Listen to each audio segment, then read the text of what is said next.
Sahabat KIS, sesaat lagi Anda mendengarkan debat publik calon bupati dan wakil bupati Tapanuli Selatan periode 2015-2020. Eksklusif hanya di KIS FM.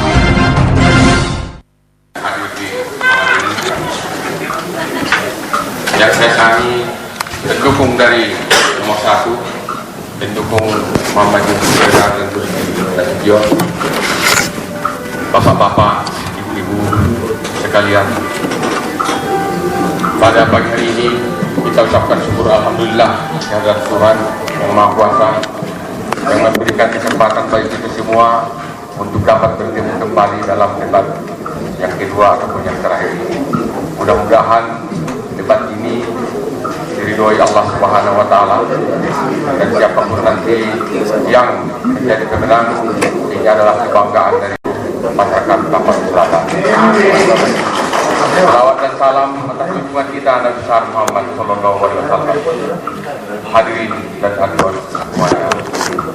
Adapun visi dan misi, kalau dari nomor 1 pasangan Muhammad Yusuf Sregar dan Gus Nasution, ini kalau visi dan misi saya rasa bagus semuanya, baik itu nomor 1, nomor 2, dan nomor 3. Yang perlu kami tambahkan di sini kalau dari nomor 1 adalah untuk merekrut pegawai-pegawai ataupun yang akan bekerja di Kabupaten Tapanuli Selatan mendatang. Ini akan kita rekrut daripada orang-orang yang profesional dan berintegritas. Ini akan kita rekrut dengan tidak secara KKN, karena ini betul-betul untuk memajukan, untuk mengangkat masyarakat Tapanuli Selatan menjadi lebih baik di 2020. Di 2020 nomor 1 akan tidak berusaha lagi, akan melaksanakan kalau Allah meridhoinya sejahtera di 2020. Dan ini kami berdua sudah tentu, kalau Muhammad Yusuf Sregar adalah pengusaha, bukan lagi datang ke Tapanuli Selatan ini untuk mencari kekayaan. Dan yang kedua, wakil saya adalah Gus Nasution. Inilah Vice President dari CMB Niaga, bank yang terbesar nomor 3 di Jakarta atau di Indonesia. Dan ini akan mengatur keuangan di Tapanuli Selatan ini, sehingga korupsi, sekali lagi korupsi akan kami hapus dan akan kami sesuaikan sebagaimana peraturan-peraturan yang ada di bank selama ini. Kalau bank itu korupsi ataupun menghambur-hamburkan uang, maka banknya akan bangkrut. Ini pun kalau Tapanuli Selatan akan kita teruskan ada korupsi atau penyelewengan, Tapanuli Selatan tidak akan bangkit kapanpun. Tapi nomor 1 akan mengusahakan dan melaksanakan yang sejujurnya. Korupsi akan kita basmi, pendidikan akan kita tingkatkan, kesehatan akan kita tingkatkan. Pembangunan yang selama ini dilaksanakan oleh nomor 2 akan kita lanjutkan tuntas. Sebatas 2 km ataupun 1 km. Mulai kita bekerja, di situ kita mulai bekerja. Mulai duduk di bangku panas, kita akan berusaha dan bekerja. 100 hari boleh kita hitung. Nomor 1 harus kelihatan apapun yang kita kerjakan.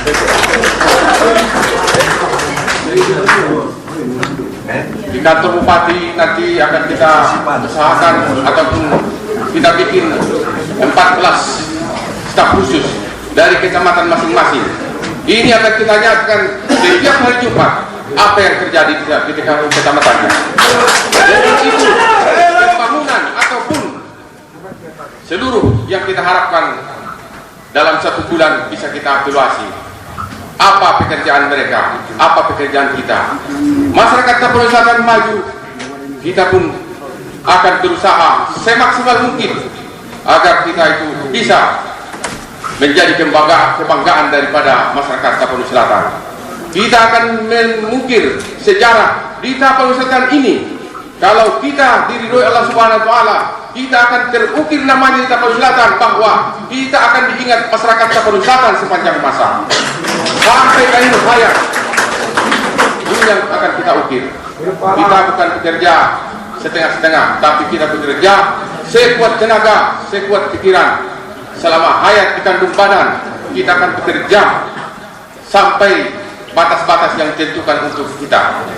Saya rasa demikian sebagai kata pembukaan. Adapun visi misi dari nomor 1, waktu masih ada Pak, dipersilakan wakil, boleh silakan. Wakil akan menambahkan sedikit. Begini ya, di dalam suatu pemerintahan tentunya yang paling penting adalah birokrasinya. Yang membedakan kami dengan 1, 2, dan 3 adalah kami akan memperbaiki birokrasi yang ada. Apapun program yang kita lakukan, kalau birokrasinya nggak sempurna, tidak baik, ini tidak akan jalan. Inilah yang membedakan kami yang paling utama, bahwa birokrasi akan kita perbaiki. Kita akan transparansikan semua masalah proyek. Kemudian yang kedua adalah mengenai perekrutan pegawai seperti yang disampaikan oleh Pak Yusuf, bahwa kita akan lakukan secara profesional. Birokrasi adalah berikutnya. Dipersilakan pasangan calon nomor 2 untuk memaparkan visi dan misi. Dipersilakan dari sekarang. Bismillahirrahmanirrahim. Assalamualaikum warahmatullahi wabarakatuh. Selamat pagi menjelang siang. Yang terhormat mewakili PJ Bupati dan seluruh unsur pimpinan daerah, Komisioner KPU, demikian juga dari Panwas, para pengamat dari perguruan tinggi, tokoh masyarakat, pasangan nomor 1 dan 3, hadirin dan hadirat yang saya muliakan. Ini karena waktu, saya masuk ke sebagaimana tema yang ada di belakang kita. Tidak lagi memaparkan visi dan misi, tapi bagaimana menerjemahkan visi misi itu agar kita mencari cara untuk memajukan daerah dan juga sekaligus mengatasi manakala ada problem daerah. Hadirin yang berbahagia, dari pengalaman saya di berbagai kehidupan, pertama tentu menurut saya, seorang kepala daerah, pimpinan daerah yang harus to be or not to be, mau tidak mau, manakala berniat memimpin dan dipilih rakyat, pertama adalah dia harus mengenali daerah yang bakal dia pimpin. Akan sulit rasanya seorang pemimpin daerah yang dia tidak kenal daerah dia. Dan kami telah lakukan itu. 2010 dipilih, setahun mengkonsolidasi dan memperbaiki warisan yang saya terima dari kepemimpinan Pak Ongku dan Pak Aldin. Antara lain warisan itu adalah menstabilkan keuangan daerah pada waktu itu defisit. Bukan kata saya, kata BPKPRI, perwakilan sum tentu, dan angka keluar dari Inspektorat Provinsi. Tapi sudahlah, masa lalu lah itu. Setelah itu saudara sekalian, kami segera melakukan turun ke bawah, tidak hanya sekedar keliling-keliling, tapi bertemu dengan masyarakat. Pertama tentu kita ingin melihat sesungguhnya potensi apa yang ada di daerah itu dari pendekatan sumber daya alam. Berikut lagi adalah kita ingin juga melihat kualitas sumber daya manusia di daerah yang bersangkutan. Makanya slogan kami ada beberapa tahun ini, maru dan marlas nyari, tanpa kenal lelah, siang dan malam turun ke bawah untuk mengetahui problematika kita yang ada di daerah. Baru setelah itu saudara sekalian, maka kami membangun sebagaimana tema yang ada ini, memajukan daerah. Kami sebut dengan pola sinergitas dan berpartisipatif. Apa makna di sini pola sinergitas? Sinergitas adalah memanfaatkan setiap peluang yang ada. Apa itu? Ada memang tentu APBD kabupaten, ada juga program yang ada di provinsi maupun di tingkat nasional, karena mereka tidak punya daerah sesungguhnya secara untuk dibangun secara fisik, maka program yang ada di tingkat pusat, yang ada di tingkat provinsi, kita lakukan pendekatan, kita yakinkan mereka, kita daratkan di bumi Tapanuli Selatan yang kita cintai ini saudara sekalian. Manakala kita jujur yang ada di ruangan ini, ulangi, manakala kita jujur Kalau tadi ada yang dari Sedipuan, masih berlangsung atas pendekatan kita bagaimana untuk katakanlah jalan protokol utama ini sudah relatif sangat baik, sangat lebar. Bandingkanlah saudara sekalian 4-5 tahun yang lalu. Demikian juga dari sini ke Sepiro, dari Sepiro atas batas Tapur. Inilah antara lain pola-pola yang kita lakukan.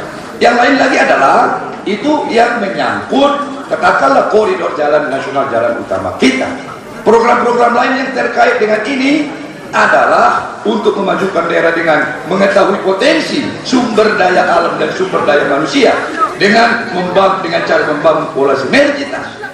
Alhamdulillah di kepemimpinan kami sudah mampu kami membangun 11 pembangkit listrik mikrohidro dan pembangkit listrik tenaga surya terpusat yang 11 puluhan miliar tanpa menggunakan APBD Kabupaten Tapanuli Selatan. Saudara-saudara sekalian, ini sudah mampu melahirkan apa itu 325 kilowatt atau sama dengan 325 ribu watt yang mengcover 1.493 kakak kepala keluarga. Kalau kali 4 saja itu sudah mendekati 6.000 orang yang bisa menikmati energi listrik. Itu yang ada di pelosok nan jauh sana, itu yang berada di balik bukit, berada di sekitar lembah. Saudara sekalian, yang lain lagi yang tidak kalah penting adalah meningkatkan pelayanan masyarakat. Apa itu? Dengan pola membangun sinergitas dan partisipatif. Alhamdulillah saya masuk, satu pun kantor kepala desa tidak ada. Dari 212 desa yang sudah terbangun ada 196. Alhamdulillah wa syukurillah, tidak ada 1 meter dan 1 rupiah pun tanahnya itu melalui APBD, tapi itu lahir dari masyarakat kita, sehingga kita hanya stimulus saja membangun fisiknya. Tentu ini juga bagian yang disebut membangun pola partisipatif. Saudara dan hadirin yang berbahagia, masih banyak sesungguhnya yang bisa kita raih dengan pola-pola ini. Tentu kita harus rajin, jangan terlalu protokoler, jangan terlalu terikat kepada hal-hal yang tidak katakanlah kurang baik. Berikut karena waktu ini, bagaimana cara mengatasi persoalan daerah? Pertama, kita punya kearifan lokal, kita punya budaya lokal. Tentu sebelum diberlakukan hukum publik itu kita lakukan dulu local wisdom atau kearifan lokal.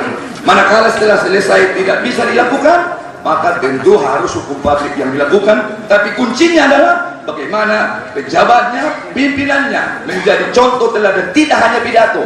Untuk apa? Supaya menjadi contoh teladan. Yang kunci utama di situ dalam memimpin, taat ajas, taat aturan. Dengan demikian bisa bisa berjalan sebagaimana yang kita harapkan. Silakan dulu untuk bidang pertanian ditambahkan, saudara. Baik, terima kasih Bapak Ibu sekalian. Seperti kita ketahui 84% Kabupaten Selatan adalah milik daripada masyarakat.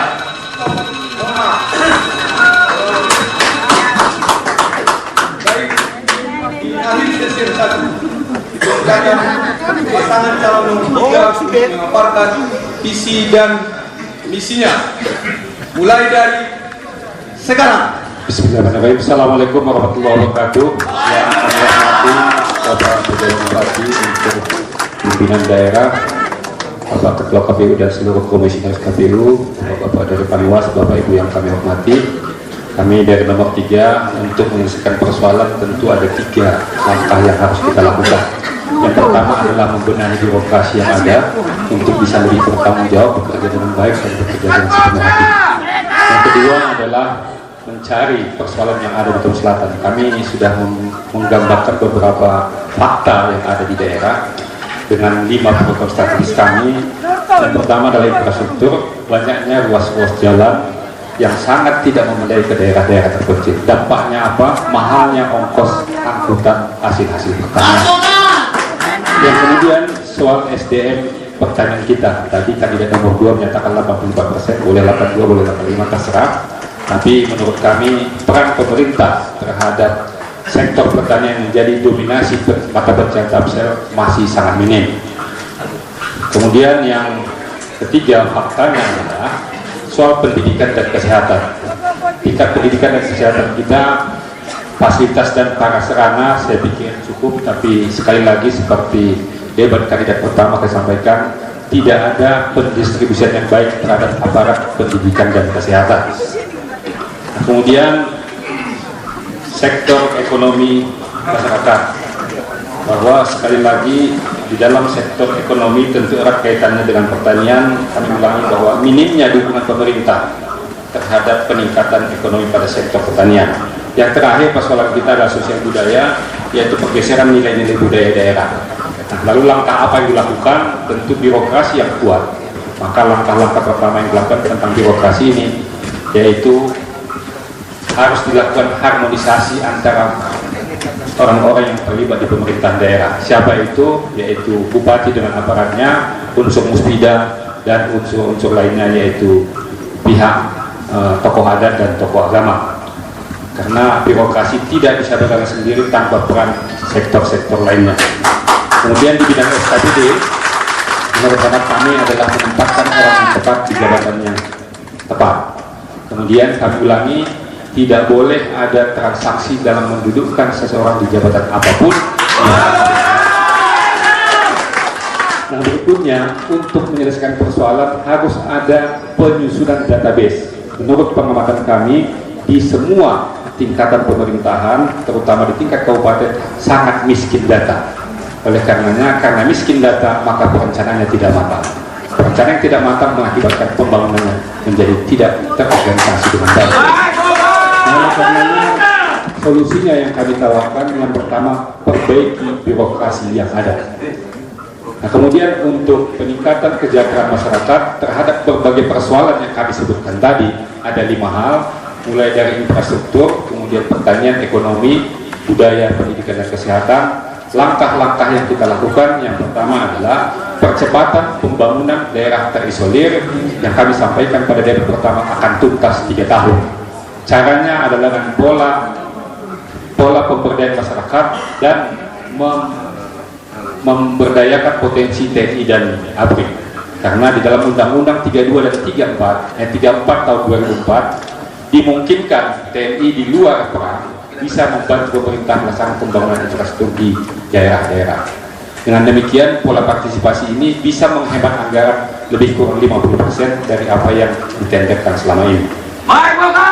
Di bidang pertanian, kalau boleh kami sampaikan, sektor pertanian kita masih berlangsung sangat-sangat tradisional.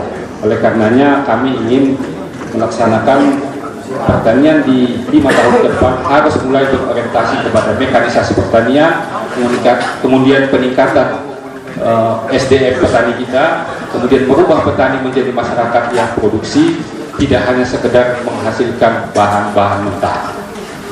Berikutnya, sisa waktu untuk perekonomian kami serahkan kepada Pak Bokar. Silakan Pak Bokar. Terima kasih Pak Aldin. Kalau pasangan lain kami berikan detik-detik terakhir, kalau kita di menit terakhir berikan. Saudara-saudara sekalian, ada beberapa hal mungkin tambahan sampaikan Pak Aldin. Pertama tadi adalah persoalan birokrasi. Birokrasi ini sepakat dengan apa yang disampaikan nomor 1 bahwa persoalan KKN harus hapus barangkali, dan persyaratan itu juga adalah target kita ke depan. Nah, makanya kita akan menciptakan birokrasi bersih. Akhir-akhir ini adalah cukup prihatin pemerintahan Sumatera Utara. Sumatera Utara dengan tertangkapnya Pak Gatot menggiring 5 anggota DPR. Pak Gatot juga menyampaikan banyak kepala daerah, bupati, wali kota juga akan terlibat. Kita doakan ke depan. Mudah-mudahan Tapanuli Selatan tidak ikut dalam persoalan ini. Nah, saudara sekalian, persoalan birokrasi yang kita sampaikan tadi adalah birokrasi bersih. Pertama, kita sepakat bahwa tidak ada transaksional dalam hal jabatan, tapi kita menempatkan orang yang pas untuk jabatan. Itu target kita. Kemudian persoalan peningkatan perekonomian rakyat, seperti yang disampaikan bahwa di debat pertama adalah one village one product, satu kampung satu produk. Ini adalah kita hanya mengulangi barangkali, tapi yakin bahwa audiens hadir pada pertemuan itu bahwa zona di setiap zona Tapanuli Selatan punya potensi dalam hal sumber daya alam dan sumber daya perekonomian, termasuk persoalan barangkali kita akan lebih meningkatkan halnya dalam hal sentra industri di bidang persalakan, kemudian ada sentra-sentra yang lain. Barangkali nanti dalam debat barangkali bisa lebih kita jelaskan. saudara sekalian, kemudian di samping itu adalah persoalan sengketa tanah merupakan persoalan yang mendasar di Tapanuli Selatan. Contoh yang paling OPM itu adalah keluar HGU kurang lebih 80 hektar. Ada kelebihan belasan ribu. Di periode kemarin itu ada pengukuran dan nyata-nyata bahwa kita sebagai anggota DPR mendesak eksekutif untuk mengukur ulang. Ternyata ada kelebihan ini. Ke depan kalau Rapol Laborkan memimpin, hak masyarakat ini harus kita kembalikan kepada tadi. Kemudian persoalan kelayatan tanah adalah merupakan solusi bagi Rapol Laborkan. Artinya apa? Semua wilayah yang ada tanah di Tapanuli Selatan. Selesai. Mohon maaf. Sengketa jelas dong, nomor politik itu. Kita lanjutkan. Kita teruskan pada sesi 2. Maaf, kita sesi 2. Mohon dicatat supaya tidak mengulang.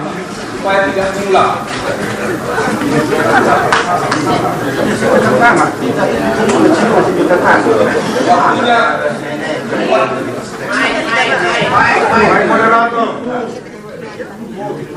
pertanyaannya adalah waktunya 4 menit ya Pak. Pertanyaannya, kebijakan apa yang akan pasangan calon terapkan bila terpilih menjadi Bupati dan Wakil Bupati Kabupaten Tapanuli Selatan periode 2015-2020 dalam memajukan daerah serta menyelesaikan persoalan di daerah Kabupaten Tapanuli Selatan dikaitkan dengan visi dan misi. Mohon dijelaskan secara konkret kebijakan yang akan ditempuh terkait dengan 1. Memajukan pendidikan, kesehatan, pertanian, perkebunan rakyat dan UKM. 2. Menyelesaikan permasalahan infrastruktur dan pembangunan desa. Sudah dicatat Pak? Bisa kita mulai? Jelas pertanyaannya Pak? Pembangunan desa. Hanya 2. Bisa kita mulai Pak? Baik. Dipersilakan pasangan calon nomor 2 untuk menjawab mulai dari sekarang. Baik, terima kasih. Saya kira apa yang kami hantar tadi sesuai tema sentral kita hari ini, sangat relevan dengan pertanyaan ini. Jadi saya konkret saja, memajukan pendidikan adalah juga tadi masih terkait dengan pola kami membangun yang disebut sinergitas dan partisipatif. Hari ini sudah kita lihat walaupun tentu hasilnya mungkin belum memuaskan kita semua. Tapi kalau kita lihat dari ukuran IPK, ya dari indeks itu sudah meningkat saudara-saudara sekalian. Antara lain juga di bidang pendidikan yang kita lakukan adalah memberikan beasiswa. Sudah 2 tahun tapi ini sangat spektakuler kita lakukan karena anggaran kita sudah sehat. Itu untuk bidang mahasiswa kita. Kedua, PAUD kita karena pendidikan itu tidak hanya perguruan tinggi tapi harus dimulai dari anak usia dini. Saya kira kalau kita rajin membaca, peningkatan PAUD kita kurun waktu 4 tahun ini sampai mencapai di angka kurang lebih 220% kurang lebih. Jadi sudah sekalian itu bidang pendidikan. Bidang kesehatan juga tahun ini sudah kita bangun 1 APBD, 1 juga partisipasi pihak ketiga, dan kita berupaya rumah sakit umum daerah itu kita tingkatkan kelasnya, dan juga kita tambah puskesmas yang relatif itu dia meningkat status, misalnya puskesmas rawat inap saya kira sudah hampir siap ditantong ya. Demikian juga untuk bidang rakyat kita secara umum beserta BPJS ini ditampung di 2015 tahun berjalan ini. Untuk diketahui peserta BPJS ditampung sekarang yang ditampung APBD, yang ditampung pemerintah provinsi dan pusat itu di kisaran 170 orang. Tertinggi saudara-saudara sekalian di Sumatera Utara, rakyat yang menikmati BLPR. Berikutnya di bidang pertanian. Di bidang pertanian, sekali lagi kita tidak hanya terfokus kepada apa yang ada di APBD. Ada yang disebut dengan program tugas perbantuan dan dekonsentrasi sebagaimana aturan kita. Ini juga sudah kita daratkan. Ada parameter, tentu belum puas, yes. Apa itu? Kelompok-kelompok tani kita sudah tumbuh. Kami masuk kurang lebih 400-an, ulangi 800-an sekarang berada di kisaran kurang lebih 1.400 kelompok tani. Kalau nggak ada perhatian, pastilah nggak tumbuh kelompok tani. Bahkan yang ada ini mungkin mati. Tapi ini fakta membuktikan sudah meningkat saudara sekalian. Masihkah perlu ditingkatkan? Nah, perlu yang dilanjutkan, maka saya kira lanjutkanlah pembangunan saudara sekalian. Baru di bidang infrastruktur, kalau mau jujur, di zaman kami lah bisa barangkali yang disebut Sihulaku bisa ditembus. Kalau ada Pak Sawal, turunan di kampungnya Pak Sawal, tahun ini, tahun berjalan 2,5 miliar, ke depan mungkin masih miliar. Bahkan itulah teman-teman kita dari Paluta, kalau kita lewat daripada yang disebut dengan turunan itu, maka dari sana orang Simambal yang dulu saja sudah kepingin masuk kepada kita lewat Gunting Babiak, itu di SDH. Demikian juga di Aik Tolang, kalau kita lewat Mandala Sena, karena sudah kita tembus itu apa namanya ke wilayah Paluta, maka mereka pun ada keinginan bergabung dengan kita, tapi kita tidak mau lah. Tidak memungkinkan, daerah terisolir telah kita buka saudara-saudara sekalian. Baru pembangunan desa. Hari ini APBD melalui dana desa 57 miliar ditampung ditambah ADD. Dan tahun depan mungkin sudah diketok kawan-kawan dewan. Kita juga berjuang walaupun sudah di luar meningkat lebih 110%. Ke depan ini kita sinergikan, karena kantor desa alhamdulillah saya sudah bisa bangun 196 dari 212 desa yang tadinya satu pun tidak ada kantor desa, ini sudah 90% saudara. Selesai. Mohon maaf. Lanjutkan. Silakan pasangan calon nomor 3 untuk menjawab mulai dari sekarang. Baik, terima kasih. Kami langsung saja, kebijakan apa yang diterapkan di bidang pendidikan, kesehatan, pertanian, perkebunan dan UKM. Maka untuk pendidikan dan kesehatan, langkah pertama adalah redistribusi aparat pendidikan dan kesehatan. Yang kedua, untuk pertanian dan perkebunan, kami berpikir bahwa ada 3 hal yang mempengaruhi faktor tentang kesejahteraan petani, yaitu SDM, pemodal dan marketnya, pasarnya. Oleh karenanya, sumber daya manusia di bidang pertanian harus konsisten dan terus menerus dibina oleh pemerintah. Kemudian permodalan menurut kami harus ada dana talangan yang disiapkan pemerintah untuk petani untuk menyelesaikan persoalan ketiadaan pupuk dan ketidakmampuan membeli pupuk. Kemudian untuk mengendalikan ketika terjadi panen harga akan turun, oleh karenanya ada yang disebut dengan resi gudang. Oleh karenanya harus ada dana talangan pemerintah untuk menangani sektor pertanian. Ekonomi kerakyatan memang harus ada intervensi pemerintah, tidak boleh pasar bebas. Kemudian di bidang infrastruktur desa dan pembangunan desa, kami sudah sampaikan tadi, lebih kurang kami sudah hitung-hitung lebih kurang 300 km jalan-jalan desa yang harus dibangun. Maka harus ada sebuah terobosan menyelesaikan persoalan ini. Kami tawarkan adalah dengan konsep pemberdayaan masyarakat dan memberdayakan TNI dan ABRI dengan TNMDI dan karya bakti TNI. Karena apa? Tadi Pak Sarul menyatakan keturunan sudah dibangun 2,5 miliar. Saya hanya butuh 1,25 miliar saja. Separuhnya saya hadir. Oleh karenanya, untuk menuntaskan persoalan desa, kami akan menyerahkan nasib desa itu diselesaikan oleh desa itu di bawah bimbingan pemerintah. Kami berjanji semua belanja modal setiap tahun di masa kami memimpin 5% akan kami salurkan melalui alokasi dana desa. Demikian, silakan. Ya, terima kasih. Apa yang disampaikan Pak Aldin semuanya adalah tergantung birokrasi.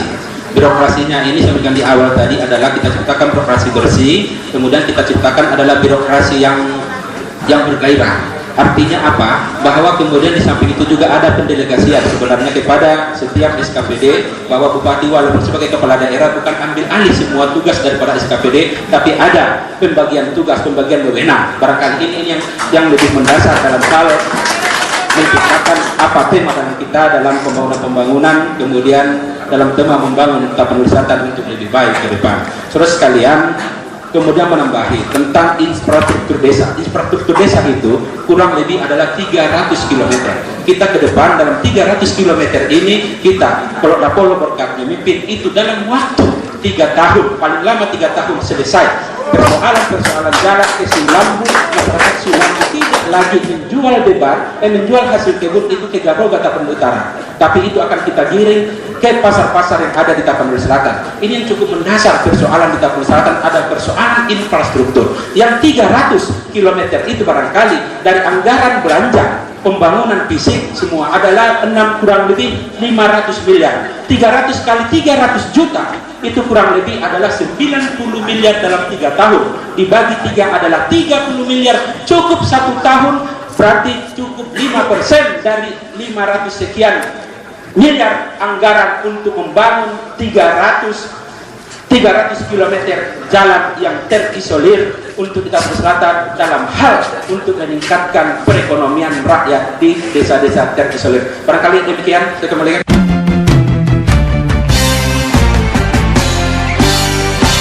Suara Anda menentukan masa depan bangsa di Pilkada Bupati dan Wakil Bupati Tapsel 9 Desember mendatang. Karena itu, pilihlah pemimpin yang berakhlak, jujur, profesional, dan komit terhadap aspirasi masyarakat agar suara yang kita berikan tidak sia-sia. Coblos pilihan Anda dengan baik dan benar. Menurut PKPU nomor 10 tahun 2015 pasal 49. Surat suara dinyatakan sah apabila ditandatangani oleh Ketua KPPS dan diberi tanda coblos pada nomor urut, foto, atau nama salah satu pasangan calon dalam surat suara. Tanda coblos bisa diberikan 1 kali pada nomor urut, nama pasangan calon, atau foto pasangan calon dan dinyatakan sah untuk pasangan calon yang bersangkutan. Tanda coblos bisa juga diberikan 2 kali, namun pada nomor yang sama, nama atau foto pasangan calon yang sama, dan sah untuk calon yang bersangkutan. Tanda coblos tepat pada garis kolom pasangan calon dinyatakan sah untuk calon yang bersangkutan. Jadilah pemilih yang cerdas untuk menentukan masa depan Tapanuli Selatan yang lebih baik. 9 Desember 2015. Baik, kalau begitu sesi yang 2 di giliran terakhir dipersilakan pasangan calon nomor 1 untuk menjawab waktu 4 menit dari sekarang. Begini ya, dari beberapa pertanyaan tadi saya bisa menyimpulkan ada beberapa hal yang perlu kita lakukan, terutama masalah pertanian dan perkebunan. Setahu saya bahwa alokasi anggaran untuk pertanian itu cukup rendah ya, sekitar 1,3% dari anggaran yang ada. Itu menurut saya terlalu sedikit untuk menggairahkan pertanian kita. Hitungan-hitungan kami, ada sekitar luas pertanian kita sekitar 17.000 hektar ya, sekitar 18.000 hektar yang ada. Kemudian jika politik anggaran kita hanya terbatas di 1,38%, itu tidak akan cukup untuk menggairahkan pertanian. Konsumsi beras di Tapanuli Selatan adalah sekitar 54.000 ton ya. Jika kita melakukan perubahan politik anggaran untuk pertanian, kita akan swasembada pangan. Artinya akan ada hitungan kami dengan politik anggaran tersebut kita akan surplus sekitar 50.000 ton beras ya, pangan. Kemudian yang mengenai perkebunan, ada hal-hal yang menarik di sini yang kita lihat bahwa penggunaan area penggunaan lainnya itu kurang teroptimalisasi dengan baik. Kita perlu investor untuk melakukan investasi di bidang perkebunan. Kemudian mengenai UMKM, pasangan nomor 2 tidak menjelaskan programnya atau kebijakan dalam UMKM. Kita perlu jelaskan bahwa UMKM ini adalah satu hal yang perlu kita tingkatkan. Ini perlu sekali lagi keberpihakan pemerintah untuk meningkatkan UMKM. Kita banyak melihat bahwa produk-produk lokal yang ada, atau seperti yang disebutkan oleh pasangan nomor 3 mengenai produk khusus dari setiap desa atau daerah, kita akan tingkatkan. Tentunya perlu pendampingan di dalam hal pendanaan. Satu lagi adalah mengenai marketingnya. Ini yang paling penting. Untuk apa kita membuat suatu produk kalau tidak laku di pasaran? Dan inilah yang akan kita lakukan. Pak Yusuf Siregar, saya yakin beliau bisa melakukan marketing yang baik karena beliau mempunyai network yang sangat baik, bukan hanya di Indonesia, bahkan di luar negeri sekalipun. Yang keempat adalah mengenai pendidikan. Pendidikan tentunya juga lagi-lagi adalah politik anggaran. Kami ingin menyampaikan bahwa permasalahan pendidikan lebih banyak kepada kualitas guru, bukan hanya semata-mata mengenai pembangunan fisik. Kita harus mendistribusikan guru dengan baik. Kita harus menyiapkan guru-guru yang baik, tentunya dengan pendapatan yang lebih baik. Kemudian yang masalah yang kelima dari saya rangkumkan dari hal ini semua, yang utama dari ini adalah masalah birokrasi. Sekali lagi saya sebutkan adalah masalah birokrasi. Apapun program atau kebijakan yang kita lakukan, kalau birokrasinya masih seperti ini atau lemah di dalam pengawasan dan pelaksanaan, ini tidak akan bisa tercapai dengan baik. Untuk itu inilah saatnya buat kita untuk melakukan perubahan birokrasi. Demikian mungkin yang disampaikan, Pak Yusuf bisa menambahkan. Tambahnya, kalau pemimpin itu harus berani. Tanpa ada keberanian, ini semua tidak akan terjadi. Nomor satu, berani ke depan untuk membimbing masyarakat Kabupaten Selatan untuk maju dalam hal infrastruktur, pendidikan, kesehatan. Tidak ragu-ragu. Investor dari luar negeri saya sudah punya, sudah di kantong saya. Akan saya bawa suatu gebrakan. Apakah regulasi di bidang pariwisata yang nomor satu. Pariwisata di Pantai Barat saya akan bikin di sana tidak kalah dengan Bali.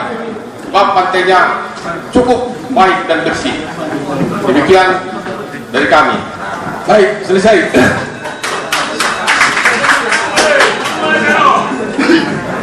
Untuk lebih mencairkan, sebelum kita masuk ke sesi yang ketiga, kami minta yel-yel dari pasangan calon nomor 1. Silakan. Silakan yel-yelnya.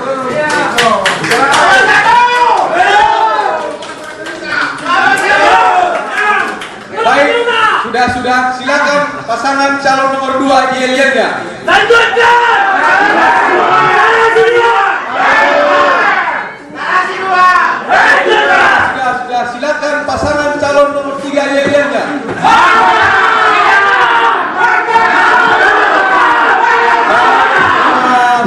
Sudah selesai.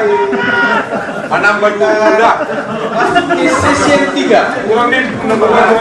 Sesi yang 3 pertanyaan dari pasangan calon yang lain dengan waktu 5 menit. Mohon dicatat 5 menit. Baik. Kita silakan mulai dari pasangan calon nomor 3 bertanya ke pasangan calon nomor 1. 1 menit pertanyaannya. 1 menit pertanyaannya. Mulai dari sekarang.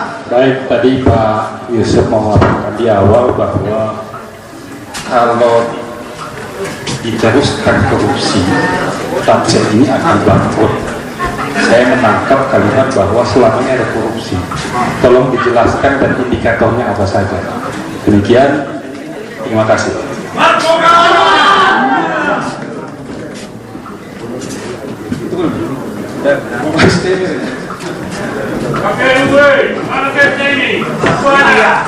sekali.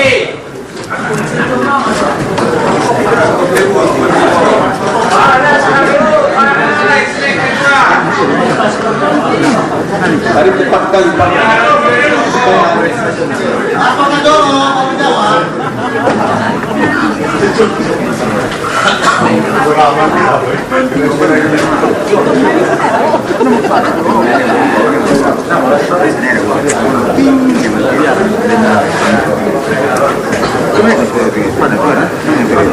Baik, silakan dijawab dari sekarang. Begini, pertanyaan ini sebenarnya sedikit menjebak karena pasangan nomor 3 dan 2 adalah salah satu tim dalam kepemimpinan sebelum-sebelumnya. Tapi mungkin ada segregasi di dalam kepemimpinan tersebut, saya tidak tahu persis. Intinya adalah begini, kita seperti yang disebutkan oleh pasangan nomor 2 bahwa bukan berarti kita jauh tidak kita mengenal daerah ini. Tentu kita mengenal, kita banyak orang di sini, kita banyak informasi di sini. Ada beberapa hal yang saya catat yang kurang optimalnya kepala daerah untuk memperjuangkan kepentingan daerahnya. terutama di dalam tambang. Yang saya tahu, royalti yang kita dapat itu tidak maksimal. Itu perlu pendalaman lebih khusus untuk itu ya. Dan kalau saya dari royalti yang selama 3 tahun ini kita dapat mungkin hanya sekitar 9 miliar ya. Kemudian banyak hal juga permasalahan yang kita dapat mengenai masalah sengketa tanah dan masalah hutan. Ini beberapa hal juga mengindikasikan ada permasalahan yang serius di dalam pemerintahan sebelumnya. Yang ketiga yang dapat kita sampaikan adalah adanya birokrasi yang terlalu transaksional, dan ini tentunya adalah kesemak buat kita. Ada apa di balik birokrasi ini? SKPD banyak juga yang dilibatkan di dalam proses-proses yang semestinya melanggar undang-undang. Ini perlu pendalaman lebih khusus. Mungkin ini yang bisa sampaikan secara angka. Tentunya kita akan mendapatkan informasi dari beberapa ahli-ahli hukum di dalam atau ahli-ahli audit di dalam jumlah angka yang ada. Tetapi secara kasat mata ini menunjukkan ada sesuatu yang tidak beres di Tapanuli Selatan ini. Terima kasih. Kalau namanya korupsi itu sebetulnya tidak dari keuangan kas negara saja yang korupsi, tetapi waktu pun bisa dikorupsi. Kalau kita nanti bekerja tidak 24 jam, kita bekerja di Tapanuli Selatan ini cukup dengan 12 jam paling maksimum. Itu nanti kita bikin lembur. Kalau kita siang malam, tentu nanti ini tidak maksimal pekerjaannya, akan out-out.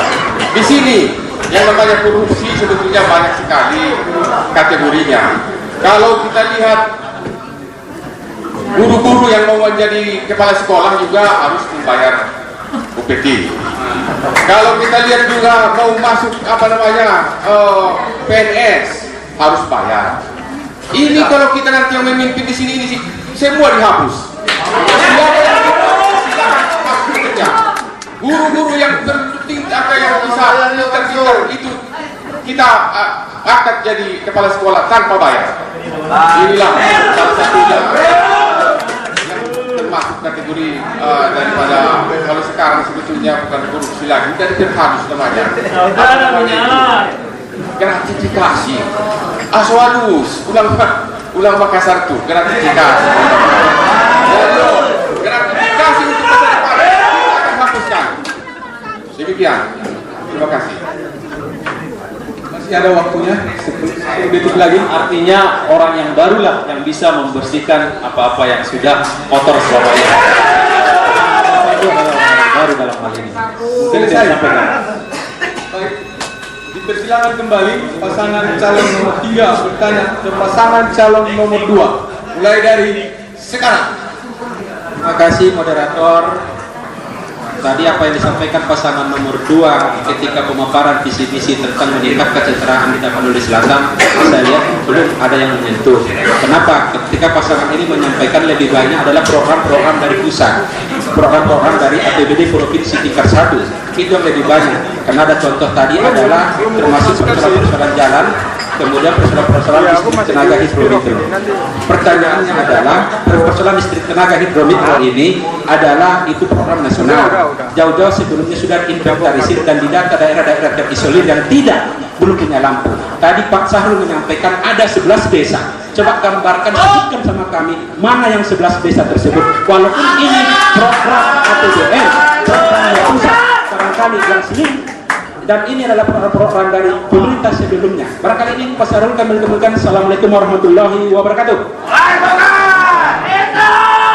Baik, ini Pak Borkat memang skop berpikirnya sangat lokal. Dengan demikian, ya kalau diberi kepercayaan sangat lokal lah. Kalau tidak terlalu ekstrim, pola-pola kampung katanya. Kita boleh orang kampung, orang huta-huta, tapi berpikirnya itu harus rasional. Oke. oke lah, kita diuji tidak apa-apa. Agak tenang. Untuk tahun, tolong dicatat Pak Borka, nanti sudah juga bisa jualan di tengah-tengah masyarakat, ya kan? Jadi di tahun 2012, Rusdi juga catat, Rusdi, ada 45 kilowatt PTMH di Sihulambu. Masih tahun di 2012, karena Sihulambu itu banyak dusun, ada juga 25 kilowatt di Sihulambu. Baru berikut tahun 2012 loh, bukan zamannya Pak Om memimpin dengan Aldin dulu, zaman saya dibantu Pak Aldin. Nah, gitu. Baru berikut, tapi lucu kalau Pak Borkat juga nggak tahu saat itu Dewan, karena mungkin hanya melihat APBD itu saja mungkin. Kedua, ketiga adalah air Latong, ini di Sihulambu. Di situ supaya lebih konkret lagi adalah di Sihulambu tadi dengan 2 dusun mengcover yaitu 325 kakak. Dicatat Pak nanti supaya betul apa enggak gitu loh. Di air Latong 150 kakak. Baru di Silap Kitang itu Pak Borkat lewat biru, yaitu tahun 2013 25 kilowatt untuk mengcover 150 kepala keluarga. Udah berapa Pak Borkat catatannya? Oh belum, berarti hanya nanya doang, gak apa-apa, supaya semua tahu kita. Berikut tahun 2013 itu namanya Dalihan Natolu. Dalihan Natolu inilah desa yang sangat sulit. Di mana ini? Di Kecamatan Arse, 3 dusun, yaitu 25 kilowatt, yaitu mengcover 100 kakak. Baru Batu Horing saya yakin Borkat tahu Borkat ya.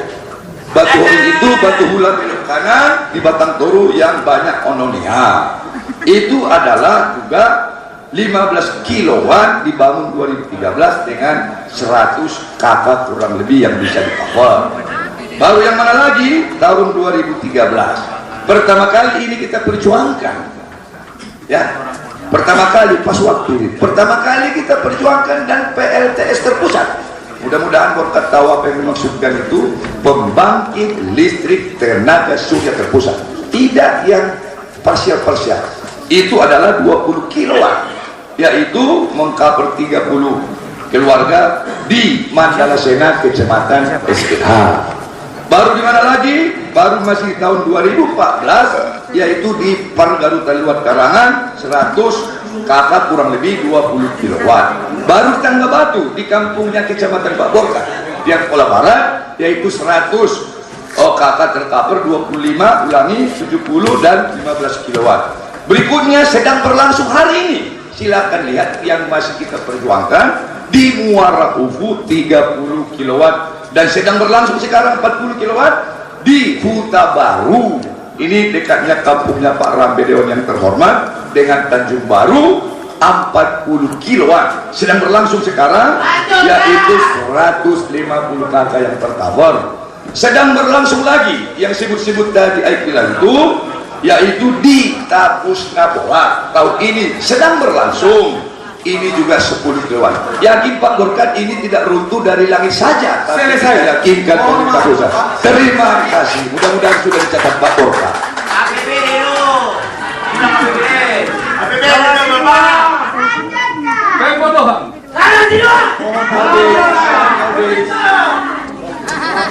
Silakan berikutnya pasangan calon nomor 1 bertanya kepada pasangan calon nomor 2 1 menit dari sekarang. Pertanyaannya simpel saja. Pembangunan fisik yang ada rasa-rasanya belum sesuai dengan nilai proyeknya. Bagus.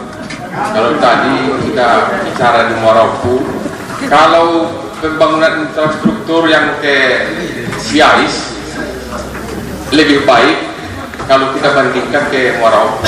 Sedangkan ke Muarapu itu disitulah potensi dari para wisata. Kenapa?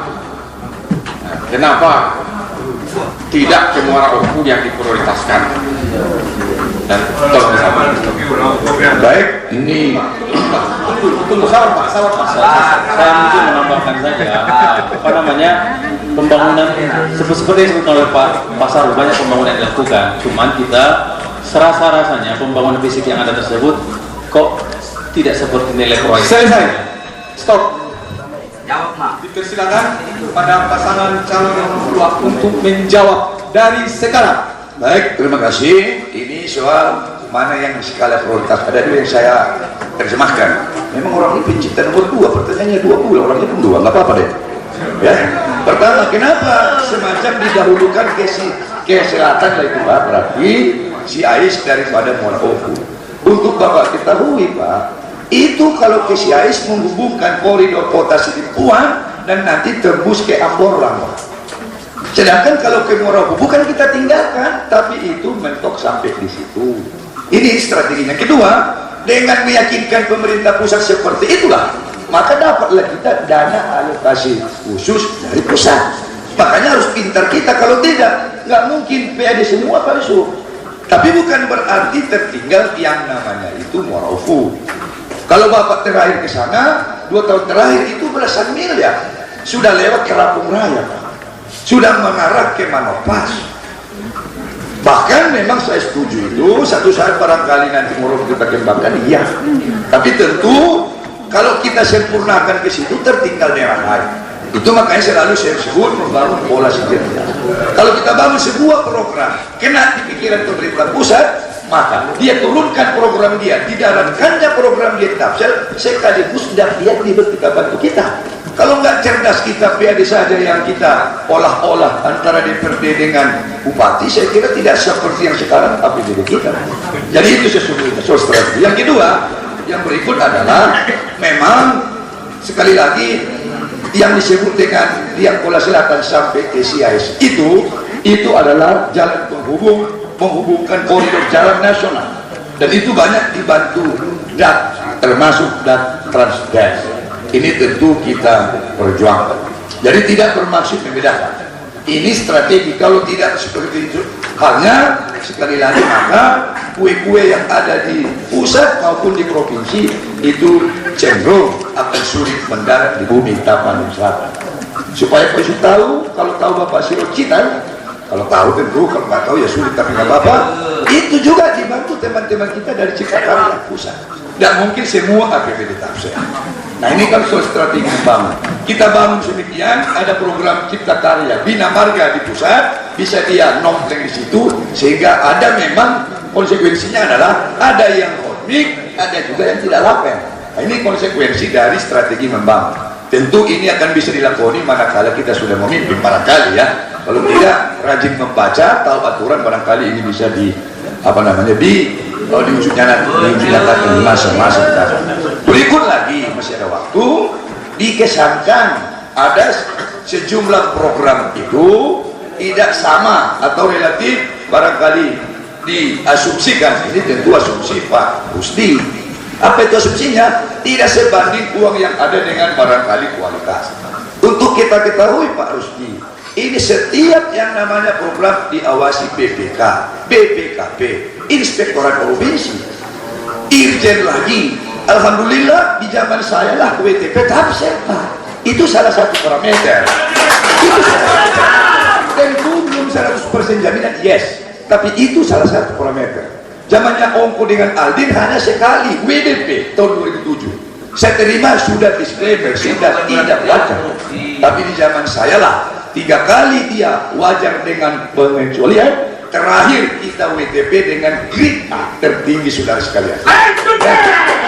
Jadi jangan ada pikiran bahwa kita kita pun ingin supaya lebih baik ke depan. Paling tidak kan ini pluralisme kita. Ya, jadi saya kira demikian. Waduh. Assalamualaikum warahmatullahi wabarakatuh.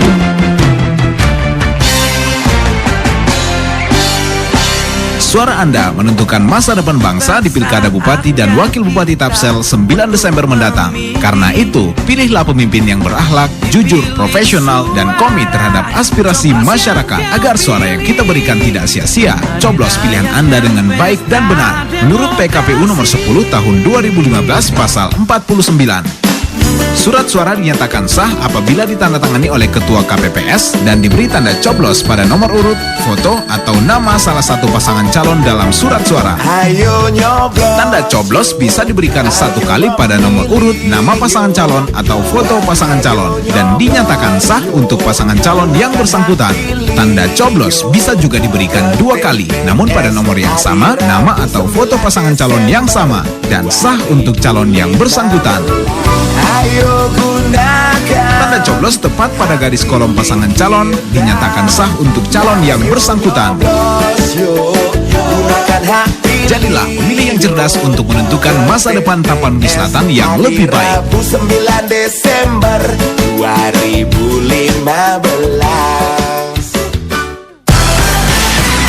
Waktu sudah menunjukkan pukul 21 malam. Sahabat KIS, ingat bagaimana rasanya waktu Anda jatuh cinta pertama kali pada pasangan Anda? Coba ingat dan rasakan kembali. Anda pasti jadi tersenyum-senyum sendiri. Sahabat KIS, sesaat lagi Anda akan mendengarkan berita utama hanya di KIS FM. Selamat malam Sahabat KIS, Anda kembali mendengarkan berita utama pukul 21 waktu Indonesia Barat bersama saya, Abi Maulana. Dari Medan, Sahabat KIS, dikabarkan tim terpadu penertiban reklame, penindakan dan juga pembongkaran bangunan reklame kembali melanjutkan aksi pada malam hari ini.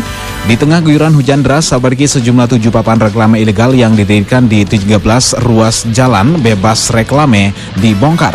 Dengan demikian, Sahabat KIS, selama 2 hari melakukan penertiban, tim sudah membongkar 17 papan reklame ilegal, Sahabat KIS. Pembongkaran ini akan terus dilanjutkan sampai 91 papan reklame ilegal bersih dari 13 ruas jalan bebas reklame tersebut, Sahabat KIS. Kita beralih ke berita selanjutnya. Kali ini kabar dari Pamekasan. Mobil pickup jenis L300 dengan nomor polisi L8011RC yang membawa 30 penumpang terguling saat melintasi tanjakan di Jalan Raya Desa Pamoroh menuju Desa Bangkes, Kecamatan Kadur, Kabupaten Pamekasan, Jawa Timur, Sahabat KIS. Akibatnya sebanyak 2 orang yang menumpangi mobil tersebut mengalami patah tulang dan 5 orang lainnya luka-luka. Sementara sisanya berhasil menyelamatkan diri setelah melompat sebelum mobil terguling, Sahabat KIS. Demikian berita utama pukul 21 waktu Indonesia Barat. Berita utama selanjutnya kami hadirkan 1 jam mendatang. Saya Abi Maulana. Acara kita lanjutkan kembali. Terima kasih. Anda baru saja mendengarkan berita utama hanya di KIS FM. 106.6 KIS FM.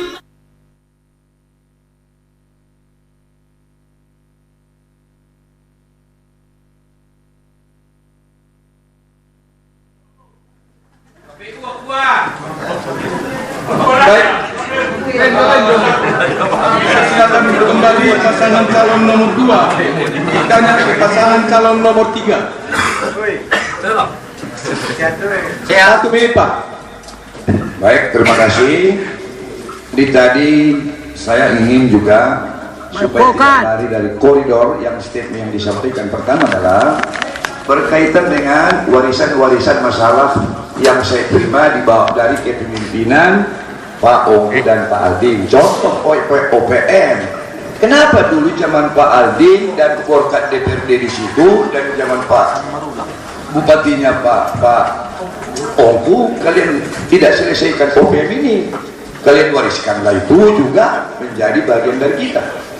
Ya, itu yang pertama. Yang kedua adalah dari kemarin one village one product. Dengan demikian tadi akan adalah produk khas dari 212 desa kalau per desa. Kalau ikut kelurahan 248. Konsep apa yang jitu Bapak bikin nanti ada yang khas sehingga lagu 248 produk kita. Tolong jelaskan. Selesai, Pak.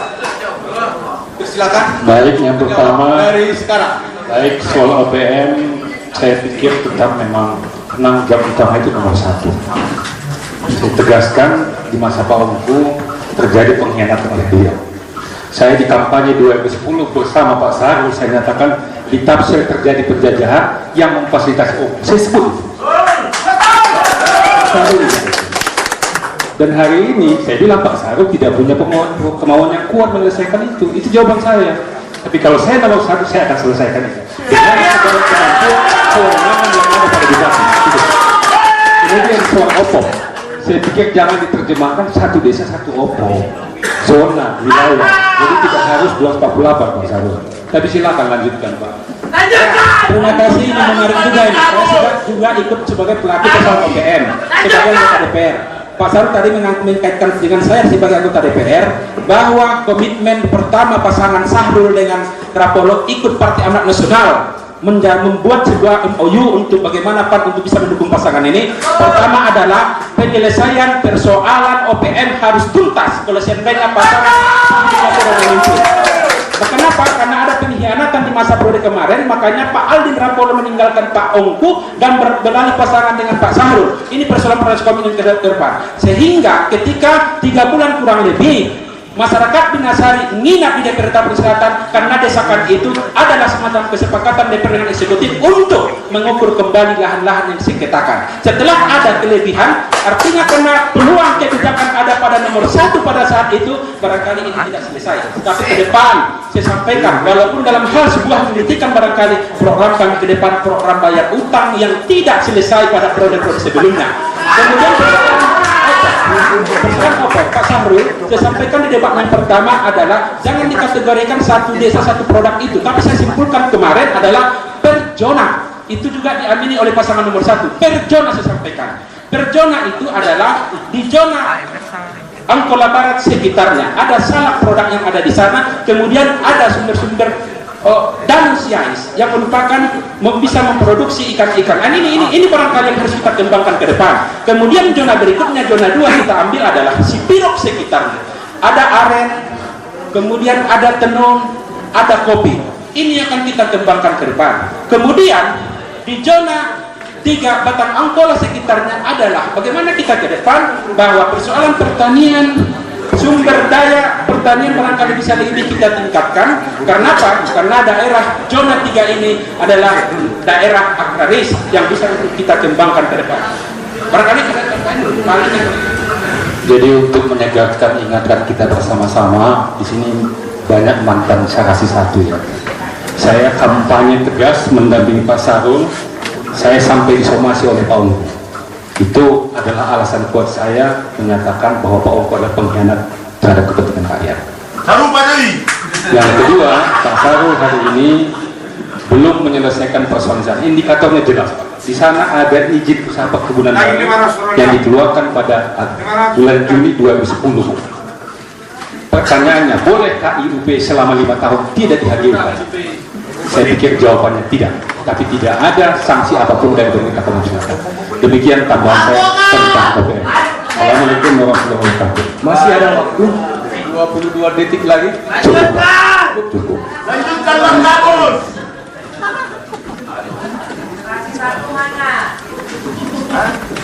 Baik, selesai.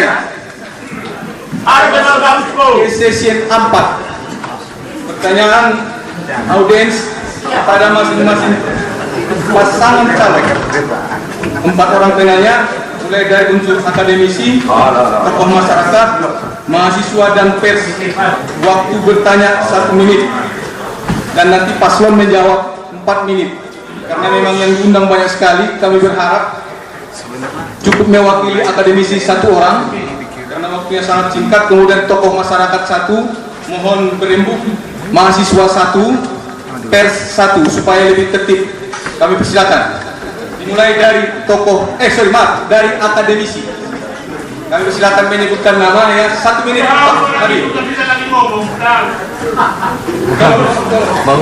Mari. Baik. Mulai dari sekarang. Assalamualaikum warahmatullahi wabarakatuh. Nama saya Darmadi Harahap dari Universitas Geraha Nusantara Padang Sidimpuan. Terkait dengan tema adalah memajukan daerah serta menyelesaikan persoalan daerah yang tertinggal. Satu persoalan yang tertinggal di UGN adalah masalah penegrian daripada Universitas Geraha Nusantara Padang Sidimpuan. Saat itu yang tertinggal adalah penyelesaian akte tanah yang alhamdulillah saat itu diserahkan waktu masa kepemimpinan Pak Sahrul dan para pelot. Terima kasih kepada Bapak berdua. Sekarang ini sertifikat tanah itu sudah selesai dan sudah di tangan kita.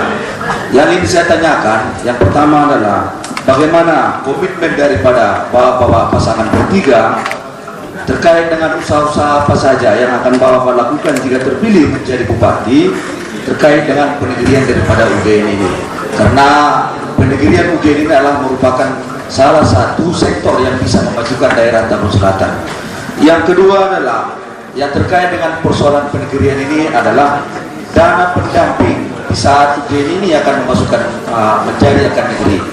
Yang saya mau minta pendapat dari bapak-bapak sekalian adalah bagaimana, apa yang akan selesai. Mohon maaf Pak Madi, waktu. Dipersilakan pasangan calon nomor 1 menjawab pertanyaan tersebut mulai dari sekarang. Nomor 1. Nadok persapaan dia menjawab Bapak. Mohon maaf Pak, ini kan waktu. Saya hanya membaca. Ini adalah komitmen. Sebetulnya kalau UGM kita setahun yang lalu sudah ada pengkajian dengan wakil rektor dari IPB Pak Dr. Profesor Hermanto Siregar. Cuman ada masalahnya Pak, kalau ini kita mau menyelesaikan ini untuk negeri, apakah yayasan ini sudah setuju? Hanya itu Pak. Kalau setuju ini akan kita lanjutkan. Komitmen kami tentunya adalah meningkatkan pendidikan di Tambun Selatan. Bisa didengarkan nggak ya? Halo. Kemudian untuk mencapai ini tentunya kita harus mempunyai universitas negeri yang mumpuni di Tambun Selatan ini.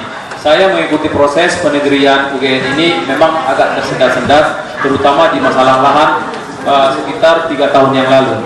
Saya sering berkoordinasi dengan beberapa teman-teman atau orang tua yang ada di pusat, terutama Pak Hermanto Siregar. Beliau sangat komit dengan ini. Kemudian yang kedua adalah adanya keberpihakan dari Pemda dalam khususnya untuk meningkatkan kualitas daripada UGN tersebut. Mengenai dalam masalah pendanaan, kita akan komit, akan membantu UGN ini menjadi sebuah universitas negeri. Ini komitmen kami jika terpilih nantinya. Kemudian tentunya untuk meningkatkan kualitas pendidikan ini, tentu kita akan membuat kerjasama dengan universitas yang ternama untuk mendampingi aparatur dari universitas tersebut menjadi sebuah universitas yang mumpuni. Kita tidak akan bisa lepaskan ini kalau kualitas atau dari indeks dari dosen-dosen, fasilitas yang ada belum sesuai dengan universitas negeri yang ada. Tentunya ini akan menjadi komitmen kita untuk melaksanakan itu. Mungkin ini yang bisa disampaikan.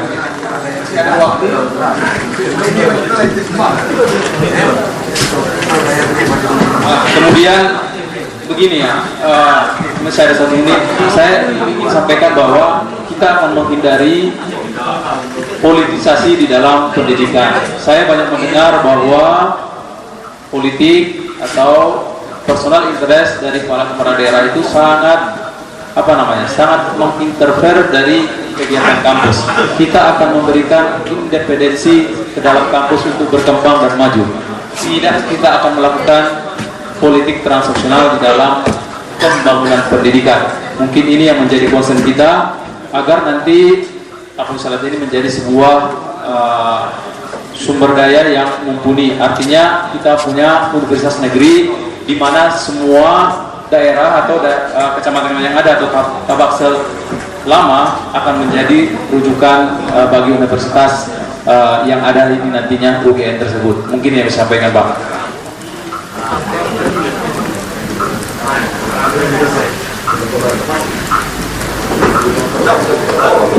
Moderator sudah Pak.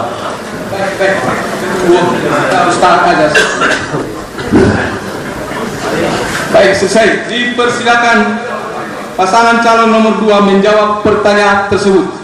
Baik, terima kasih. Dan terima kasih yang kedua kepada yang bertanya, mungkin orang UGN mengakui bahwa kami telah mengambil peran dan telah memberikan 40 hektar tanah yang ada di sekitar perkantoran untuk perluasan UGN dan juga bahagian persyaratan untuk penegerian. Terima kasih pengakuan yang jujur itu. Saudara sekalian, juga yang tidak kalah penting adalah sesungguhnya dalam perjalanan, cuman rektornya sudah diganti. Waktu saya menjabat dengan Khairul Azwar, Wakil Ketua Komisi 10 DPR RI, saya sudah bicarakan ini, dan di depan saya di DPR RI sudah menelpon Kementerian Pendidikan. Waktu itu belum pendidikan tinggi. Persoalan adalah sesungguhnya yang saya lihat selama ini ada kesan seolah-olah leading sektor penegerian itu dikatakanlah yayasan atau pemerintah. Dari pengalaman sesungguhnya tidak. Itu harus rektorat saudara-saudara sekalian. Tapi memang tidak boleh lepas pemerintah daerah. Bagaimanapun pemerintah daerah gigihnya, kalau rektoratnya itu tidak gigih, tidak akan terjadi. Maka sering dikesankan seolah-olah, mohon maaf dulu kawan-kawan dari UGM, kalau menjadi negeri ada orang yang kehilangan kapling, ada orang mungkin yang tereliminasi, hilang pencarian. Ini juga ada di luar saudara-saudara sekalian. Tapi yang pasti adalah kami sudah lakoni ke depan ini juga menjadi bagian penting. Tentu barangkali juga sudah pernah kita bicarakan, ini kan didirikan Tapsel dulu. Yang Tapsel dulu itu sekarang sudah ada Kota Sibuan, ada Mandailing Natal, ada Padang Laos dan Padang Laos Utara.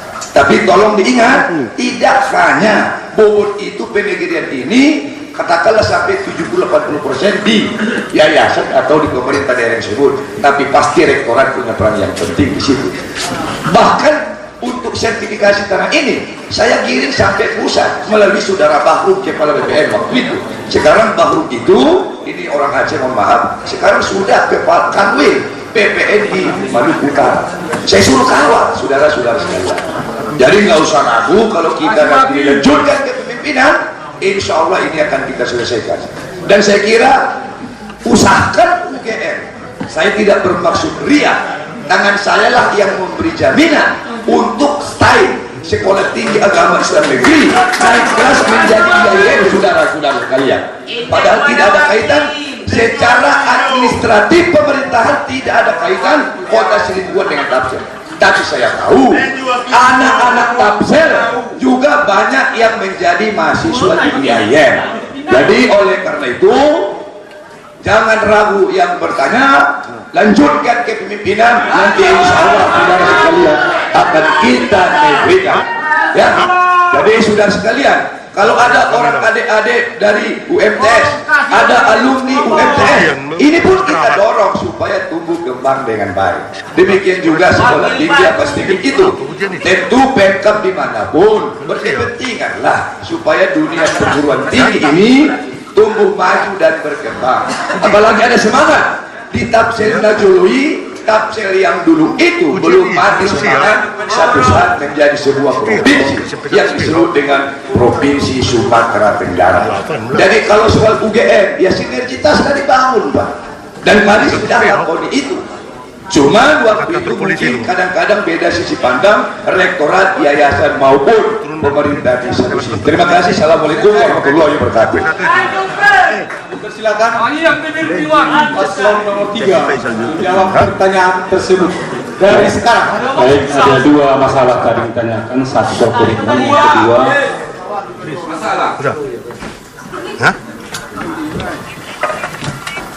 yang bicara saya atau beliau? Mohon audiens.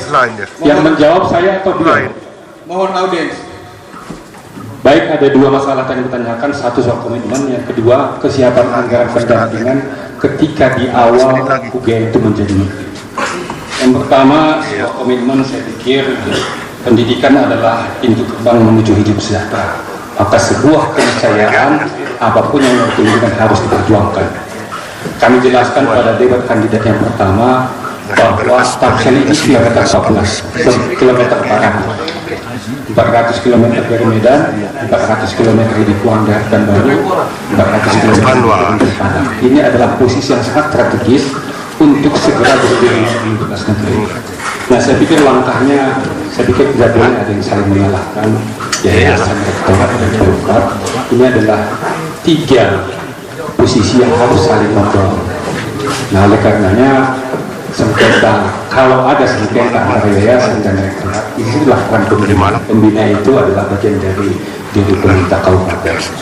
Jawabannya Pak Rektor, saya pikir 3 posisi tadi, 3 pihak tadi harus bekerja sama secara maksimal untuk saling bahu-membahu memikirkan komunitas yang kita cintai itu. Saya pikir nggak ada yang berpikir, oh saya jadi korban nanti kalau jadi itu negeri saya bilang nggak ada itu. Kami sudah diskusi panjang dengan orang-orang tua kita yang yayasan, mereka juga bilang kami hanya ingin mengantarkan ini. Tidak ada persoalan apa-apa kalau itu jadi. Karena semua sudah punya komitmen, tujuan akhir oleh orang-orang tua kita di UGM adalah untuk berlaku. Kemudian saya pikir juga tidak ada lah pihak rektorat yang merasa rugi nanti kalau itu sudah menjadi negeri. Saya pikir tidak boleh ada pihak manapun yang saling menyalahkan tentang keterlambatan penegurian di negeri. Kalau soal dana pendampingan, saya pikir kalau itu sudah menjadi aturan, masalahnya apalagi ini lingkup pendidikan. Cuma mohon maaf Pak Rektor, kalau ditanya apa saya tidak bisa jawab karena saya tidak tahu aturan itu apa yang dimaksud. Silakan Pak. Ya, terima kasih. Di jawaban pertama juga ini saya sampaikan bahwa sejarah dan proses gerakan Nusantara ini adalah tak perselatan yang dulu yang sudah mekar sekarang. Jadi persoalannya adalah pertama persoalan komitmen Pak Rektor. Kalau kita pasangan Prabowo Lobor memimpin ke depan bahwa kita punya komitmen memajukan daerah Tapanuli Selatan ini baik di dalam berbagai sektor termasuk sektor pendidikan. Salah satu yang akan diberikan itulah PR lama barangkali bagi kami kalau sebagai DPR yakinlah ke depan ini merupakan komitmen kita membangun menjadikan Indonesia menjadi persoalannya adalah persoalan yayasan. Saya juga sepakat artinya saya hanya punya pemikiran yayasan itu kita ganti yayasan, ada keterkaitan. Jangan Tapanuli Selatan punya pemerintah kabupaten punya yayasan sekda sebagai ex officio, tapi seluruh pemerintahan yang ada di Tapanuli bagian selatan diikutsertakan dalam yayasan ini biar ada tanggung jawab moral dalam setiap pemerintahan yang sudah mekar dari Tapanuli Selatan ini. Ada tanggung jawab valuta, ada tanggung jawab Palas, ada Padang Sedempon, ada Mandailing Nadal. Karena ini adalah sejarahnya adalah dari Tapanuli Selatan. Perubahannya adalah perubahan yayasan ini harus kita duduk bersama. Barangkali dengan Pak Rektor, yakinlah Pak Rektor. Kalau saya terjadi waktu pagi kita bersama-sama dengan Pak Rektor nanti menjalin sinergitas dengan Bupati Paluka, Bupati Palas, Padang Sedempon dan lain-lain. Terima kasih. Sebentar kita tarik warna sebentar kepada tokoh masyarakat untuk memberikan pertanyaan 1 menit.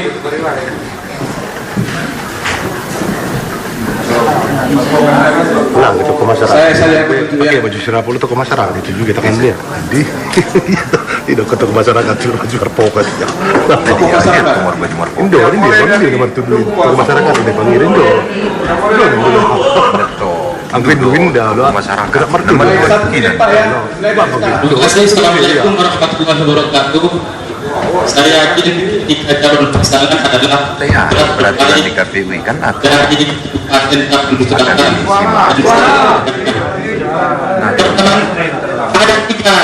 yang perlu saya Madau tu, Madau tu yang keluar, Madau tu belakang. Madau tu ya, akun tu dulu ya. Ini betul. Wireless, ini ada wireless. Pak, yang di depannya ya Pak. KPU. Mohon maaf kita ulangi. Mohon dimulai lagi dari 1 ya. Mohon maaf. Baik, silakan. Mulai dari sekarang. Yang pertama, bahwa negara kita adalah negara Pancasila, ya, yang berdasarkan pada ketuhanan yang Maha Esa. Bagaimana ya calon pasangan bupati untuk mewujudkan ya masyarakat yang religius di Kabupaten Tapanuli Selatan.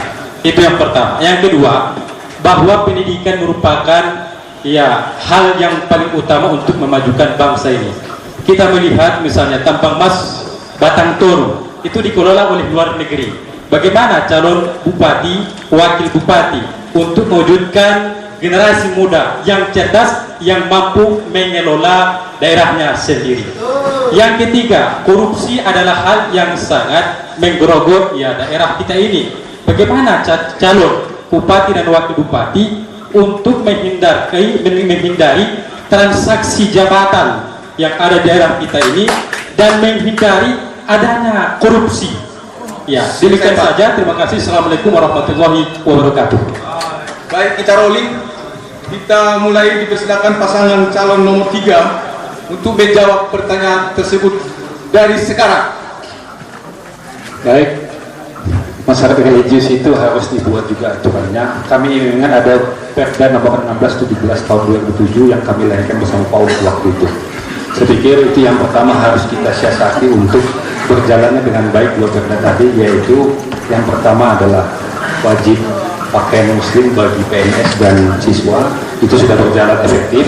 Tapi Perda 17 tidak efektif hari ini. Semua siswa SD kita ketika masuk ke SMP wajib bisa membaca aksara Arab. Tapi ini saya lihat tidak ada mekanisme yang menjelaskan bahwa itu sudah berjalan. Nah, kemudian bahwa setiap kebijakan kita juga harus melibatkan ulama di dalam penganggaran kita maupun kebijakan-kebijakan lain. Jadi ada kerjasama yang baik antara ulama dan umara. Kemudian soal pendidikan, kami sudah banyak langkah yang harus kita lakukan. Tapi langkah pertama dulu Pak, langkah pertama dulu, tidak akan mungkin cerdas anak kita kalau tidak ada guru yang baik. Maka langkah pertama yang kami lakukan pada tahun pertama kami diberi amanah memimpin Tapsel adalah redistribusi guru ke seluruh sekolah pelosok desa. Yang kedua, mempertimbangkan kembali sekolah kejuruan yang kita bentuk. Jadi sekolah kejuruan kita hari ini didominasi oleh sekolah kejuruan pertanian. Tapi ternyata efek di lapangan itu sangat susah membedakan antara SMA dan kejuruan. Namanya kejuruan pertanian, tapi susah membedakannya dengan SMA. Oleh karenanya harus kita lakukan pertama adalah mengisi guru-guru yang betul capable untuk mengajar di sekolah-sekolah yang disebut dengan SMK. Kita juga punya sekolah tambang, tapi sekali lagi saya sendiri susah membedakannya itu antara sekolah tambang dengan SMA. Karena apa? Ketiadaan guru yang spesial, yang khusus untuk mengajar di sekolah kejuruan dimaksud. Nah, yang ketiga, barangkali kita konsentrasi aja di bidang pendidikan kita. UGM nanti kita akan diskusi dengan rektorat. Tidak terlalu banyak fakultas yang harus kita bangun di sana. Cukup fakultas yang betul-betul dibutuhkan untuk kehidupan di selatan. Apa itu? Semisal adalah jurusan atau fakultas pertanian. Yang lain kita buka, tapi tidak menjadi fakultas yang menjadi andalan kita ke depan. Nah, soal korupsi kami selalu mengatakan dari awal, yang pertama mulai dari diri sendiri. Nah, kemudian mulai dari keluarga kecil kita, yaitu rekrutmen pimpinan SKPD yang mekanismenya sebetulnya ada di dalam ASN dan segala macam, tapi tidak akan boleh ada siasat-siasat lain yang mengakali atau menerobos aturan-aturan yang ada. Yang paling mudah menurut saya adalah angkat seseorang yang mampu dan jangan ada transaksi. Yang kedua, dibuka secara transparan. Ada yang disebut dengan baper zakat. Bekerjalah baper zakat dengan benar. Jangan ada siasat-siasat lain seolah-olah baper zakat bekerja tapi tidak bekerja dengan baik. Nah, berikutnya, semua transaksi di pemerintahan kita ikutilah aturan yang benar. Soal proses tender dan lain-lain jangan dilakukan dengan cara yang tidak baik. Oleh karenanya dengan demikian, saya pikir korupsi itu akan bisa dihilangkan secara jelas ke depan. Ada teman Pak, bukan salah. Ya, terima kasih. Saya barangkali menambah yang disampaikan oleh Pak Radulo. Saya lebih fokus persoalan korupsi tadi. Di awal, di dalam setiap kita pertemuan di visi-misi juga kita sampaikan bahwa dan tidak ada transaksional dalam setiap jabatan ketika Prabowo memimpin. Ketika ada transaksional ini barangkali cikal bakal adanya pejabat yang korup di setiap SKPD itu. Ini adalah, tapi kita punya seleksi melihat kemampuan sesuai dengan posisi. Barangkali kita menempatkan orang yang pas pada jabatan yang tepat. Barangkali demikian saja persoalan transaksional tadi. Tapi kita komit kalau Prabowo berkemimpin tidak ada transaksional dan tidak ada KKN dalam hal pengangkatan. Selesai. Terima kasih. Mohon maaf. Dipersilakan pasangan calon nomor 2 menjawab pertanyaan tersebut dari sekarang. Baik, terima kasih. Tadi dikaitkan Pancasila dengan semangat Pancasila dengan yang berkaitan dengan suasana religius. Tentu juga ada wisdom, kearifan lokal. Kepada penanya kami berterima kasih dalam perjalanan yang kami pimpin. Saya kira di 4-5 tahun terakhir inilah tumbuh kembang institusi kemasyarakatan.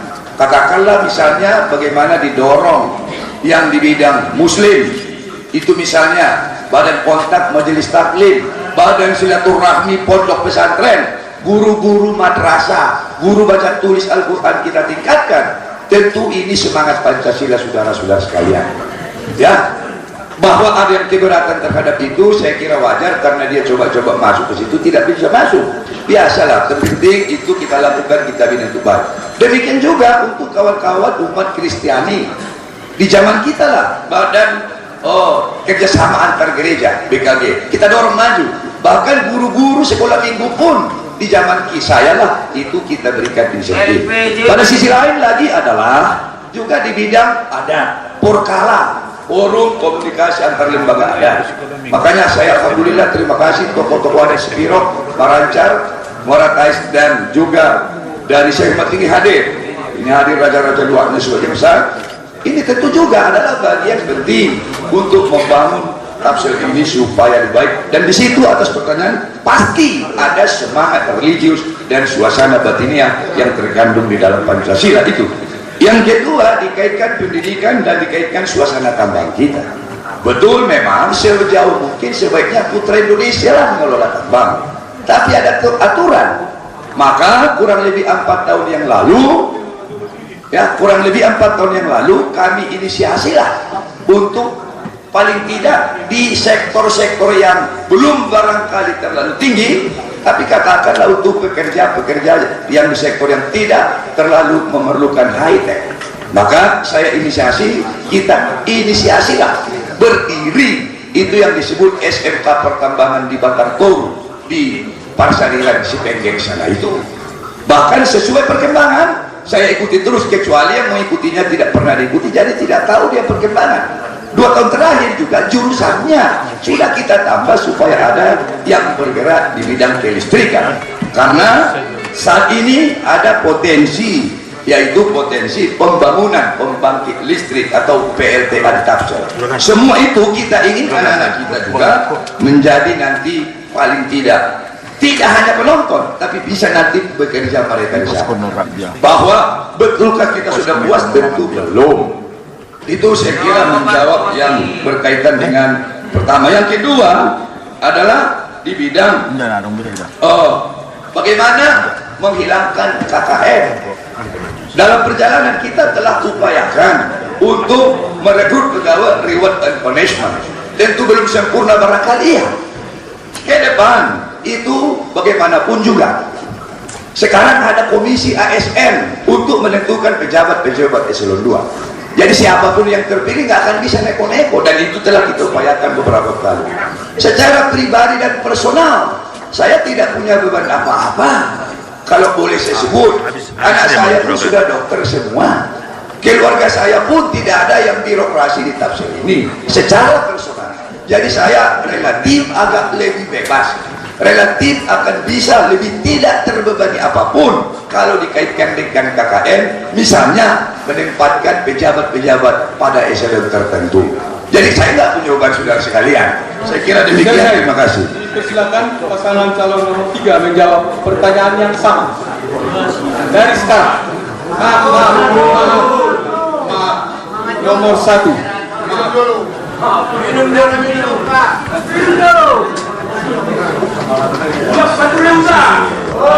Silakan Pak.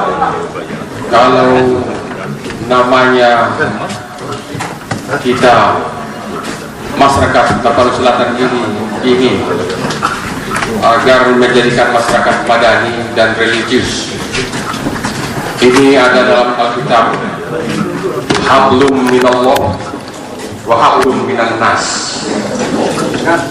Minallah antara kita, hati kita ini kepada Tuhan kita masing-masing, baik yang Kristen ataupun Islam. Hablum minan nas harus kita pelihara, horizontal antara sesama manusia, antara masyarakat Tapanuli Selatan seluruhnya. Kalau dia agama Kristen, kita agama Islam, jangan alergi sesamanya. Dia pun punya agama, kita pun punya agama. Ini namanya hablum minallah, hablum minan nas harus kita pelihara. Apa salahnya kalau daerahnya sudah memang dia 80% Kristen, kita bikin juga opuisan bagas godang ibadah Kristen, bulan ibadah opuisan bagas godang Islam. artinya di son adat istiadat harus kita pelihara. Kalau dia mau makan sesuatu daripada agamanya, dia tidak ada lagi untuk membuat nasi kotak untuk bisa bagas bola. Jadi di son hablum minan nas harus kita pelihara. Inilah supaya kita bisa menjadi yang religius namanya. Terus kalau umpamanya tamatan dari sekolah-sekolah pesantren, ini pun kita tidak beda-bedakan nanti. Kalau dia pintar masuk JPNS, jangan lagi ada inilah keberanian daripada pemimpin untuk mengembangkan yang religius tadi namanya itu, supaya bisa sejajar antara kita sama manusia. Kalau Allah Subhanahu wa taala untuk Tuhan yang Maha Kuasa itu adalah hati kita masing-masing. Kalau kita melihat SDM, katakanlah ditambah. Kalau kita seorang pemimpin, SDM itu ada peraturannya, 30% sekarang hanya lokal di situ. Itu jurusan yang paling rendah. Seharusnya 70% adalah lokal, yang 30% terdatang. Ini sangat diskriminatif di situ. Kita harus basmi ini. Kalau bicara dengan teknologi, siapapun orangnya kalau ada pelatihan bisa kita raih teknologi. Apalah tambang, hanya membersihkan tanah, dan membersihkan tanah itu adalah kimia. Kimia itu diolah, keluarlah emas dan tembaga. Apa susahnya? Tapi di sini jangan kita lanjutkan yang namanya kebodohan. Jangan lanjutkan. Kita harus cerdas sesuai dengan kalau markokan ditambah dan lanjutkan. Kalau nomor 1 melaksanakan apa yang dipokokkan dan apa yang diberikan.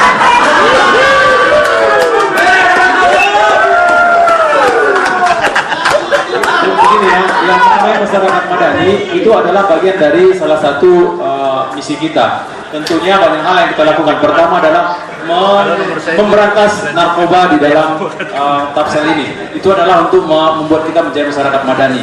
Yang kemudian yang ketiga adalah mengenai korupsi. Tentunya korupsi itu harus berasal, pemberantasan korupsi harus berasal dari diri kita sendiri. Bersih nggak kita? Bagaimana kita akan membersihkan kalau kita sendiri nggak bersih? Untuk itu inilah saatnya untuk kita untuk memilih pemimpin yang bersih, yang tidak terlibat dengan masa lalu. Baik, selesai. Kami persilakan yang mewakili mahasiswa. Saya ini. Ujung bangun tuh. Mana tuh? Kan Yang mahasiswa itu tadi.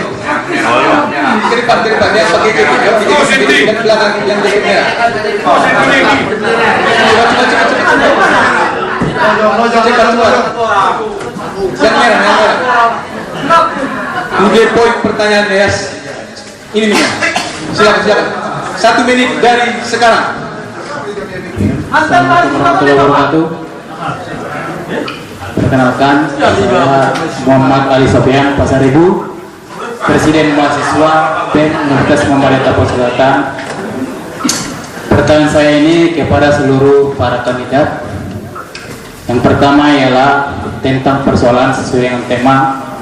Barangkali di Tapal Selatan banyak persoalan, tapi yang saya angkat ini cuma satu, yaitu persoalan lahan atau agraria. Di Tapal Selatan banyak terjadi persoalan.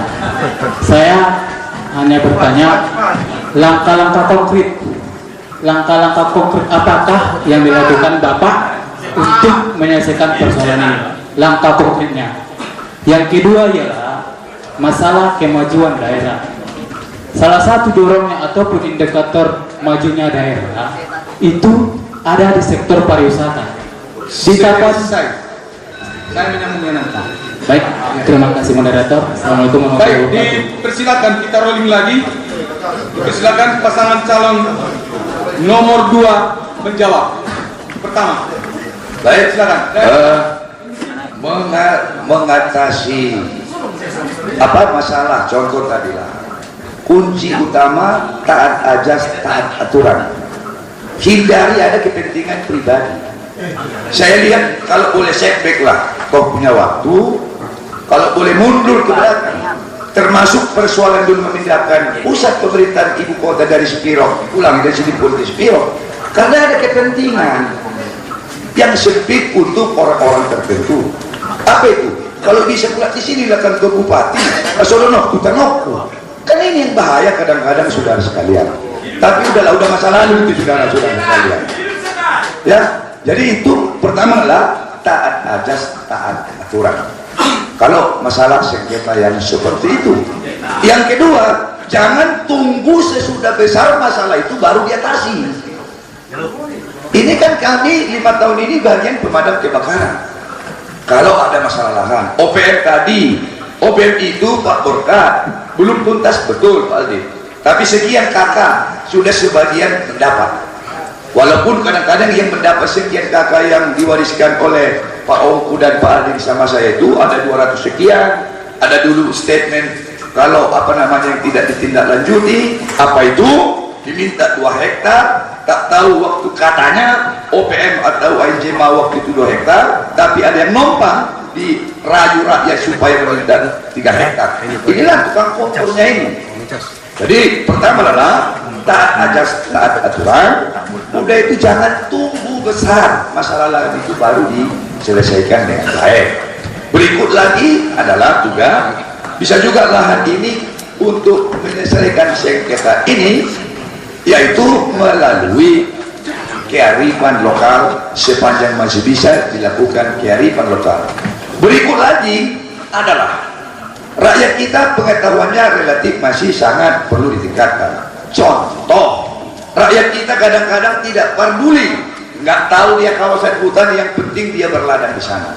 Maka itulah kami telah berupaya, Pak Aldin tahu itu, Pak Aldin yang saya tugaskan waktu itu bertemu dengan Daroli, masih Dirjen, untuk bertemu menambah area apa namanya APL, area penggunaan lain, atau katakanlah mengurangi kawasan hutan di kita supaya rakyat kita sebanyak mungkin bisa, katakanlah di misalnya ada di daerah Baringin, ada di daerah Angkola Selatan yang tadinya tempat tinggalnya itu pun adalah kawasan hutan, sekarang sudah lepas, mungkin termasuk di wilayah rumahnya Pak Aldin yang ada di Spiro, yaitu di arah sebelah sana itu.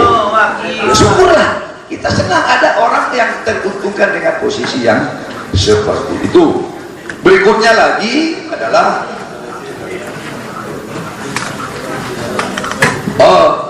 yang berkaitan, tenang dulu, yang berkaitan dengan yang lain-lain, ya, yang berkaitan dengan yang lain-lain tadi itu, saya kira yang pertama itu adalah bekerja secara total. Apapun masalah, kalau bekerja secara total, ikhlas, tulus, jangan banyak yang menggantung kita, mau anakkah, abangkah, adekkah, saya kira akan bisa selesai dilakukan dengan tetap mengedepankan yaitu sinergitas kebersamaan dengan semua stakeholder, tanpa harus membedakan di mana dia, tapi juga tidak boleh saling mengintervensi antara sebuah institusi dengan institusi lain. Tapi yang perlu dibangun sinergitas, minta pendapatnya, lakukan dialog agar bisa dicapai solusi terbaik. Dan terima kasih atas pertanyaan simpatiknya. Baik, waktu.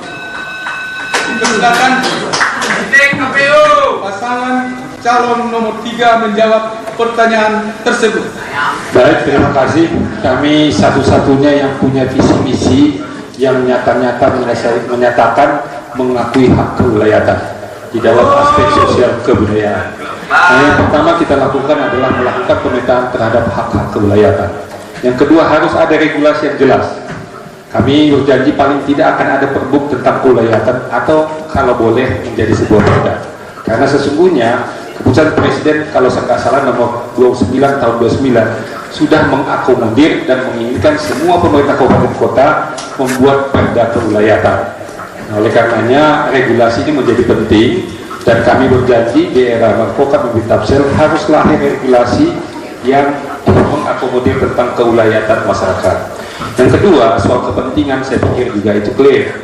Nah, makanya kami menjelaskan di sini, di era kami dengan Pak Ongku tidak ada satu persoalan yang namanya setan tadi diselesaikan. Di dalam debat kandidat pertama pun kami merasa prihatin, Pak. pada tahun 2013 atau 2014 malah lahir 2 setan baru di Tapsel ini. Saya nggak tahu itu ada kepentingan atau tidak, tapi yang jelas setan-setan itu lahir di Baraca. Ada 2 sengketa tanah di Baraca yang justru lahir di Kenapa demikian? Ya saya sepakat bahwa jangan besar dulu baru ditangani. Tapi kalau sudah terjadi sengketa yang sekarang ini, saya pikir bukan besar lagi, sudah terjadi persoalannya yang tidak ditangani secara dini gitu. Nah itu tambahan itu dari kami soal aspek agraria. Karena begini Pak, di undang-undang agraria hak-hak kewilayatan pun diakui oleh undang-undang. Tapi saya lihat di beberapa aspek, di beberapa lapisan pemerintahan kelihatannya tidak ada keinginan yang serius menyelesaikan persoalan ini. Memang kita akui Sumatera Utara tidak satu pun kabupaten kota yang sudah melahirkan perda kewilayatan. Yang sudah dengan jenius melakukan regulasi ini adalah Sumatera Barat, dan hampir seluruh kabupatennya sudah melahirkan semua perda kewilayatan. Maka kalau kita perhatikan di Sumatera Barat jarang terjadi yang namanya sengketa lahan. Nah, saya pikir kunci utamanya lahirkan regulasi, ciptakan kenyamanan, tidak boleh ada kepentingan, lakukan penyelesaian secara dini. Ada tambahan? Ya, terima kasih Pak Rapolo. Tadi persoalan setan tadi ada persoalan yang paling mendasar di era kepemimpinan satu periode sebelum debat periode kemarin. Tentunya digambarkan oleh Pak Rapolo, ada pertambah-tambahnya setan. Sepakat apa sampaikan Pak Sarul bahwa ke depan tidak ada kepentingan siapapun, tidak ada kepentingan apapun yang terkait dengan keluarga dalam hal persoalan-persoalan yang berhubungan dengan pemerintahan, termasuk persoalan setan tadi yang ada di Maranca pada setan baru. Karena tidak ada. Kalau seandainya pasangan yang lain menyatakan bahwa jangan sebagai pemadam kebakaran, tapi kita ke depan, kalau Rapolo berkat memimpin ini, jangankan untuk menyelesaikan setelah besar, untuk bibit aja pun udah kita rancang bagaimana programnya, yaitu adalah kita inventarisir tanah wilayah di setiap daerah yang ada di Tapanuli Selatan, kita inventarisir, kemudian kita terbitkan perda, kita ukur dengan daerah-daerah yang berbatasan, barangkali setelah itu kita inventarisir dan terdaftar di Tapanuli Selatan. Ini mungkin adalah mengenerasi persoalan-persoalan setan ke depan. Nah, kemudian persoalan pariwisata saya sampaikan tadi, disampaikan oleh penanya adalah mungkin di persoalan pariwisata program yang sudah lewat itu sudah dilaksanakan adalah pengembangan Danau Siais. Itu udah ada semacam tempat penginapan atau tempat-tempat yang lain, tapi nyaris pada periode ini itu terabaikan dan hancur, dan persoalan itu adalah mobil saja pun sudah selesai. tadi. Mohon suaranya agar saling menghargai. Dipersilakan pasangan calon nomor 1 menjawab pertanyaan yang sama dari sekarang.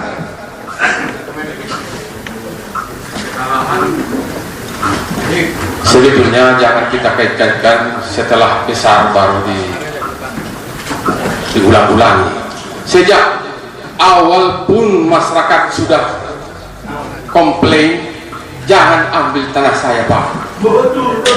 Ya, sejak awal. Tetapi oleh kekuasaan daripada pemerintah itu terabaikan. Sampailah itu berpuluh tahun atau 10 tahun lah sekarang.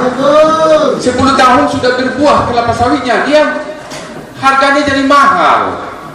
Ribut yang punya tanah, tapi ribut yang punya tanah kalau pemerintahnya tidak pro sama rakyat, ini tidak akan terjadi untuk pembebasan lahan tanah bersama.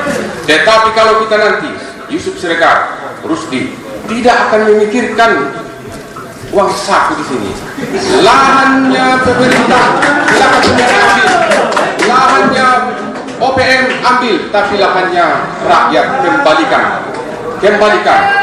Tidak hanya di Napa, tidak hanya di Maracan, tidak hanya di ini akan kita prioritaskan untuk membebaskan lahan-lahannya masyarakat. Mahasiswa, terima kasih pertanyaannya, tapi mahasiswa ini juga lain.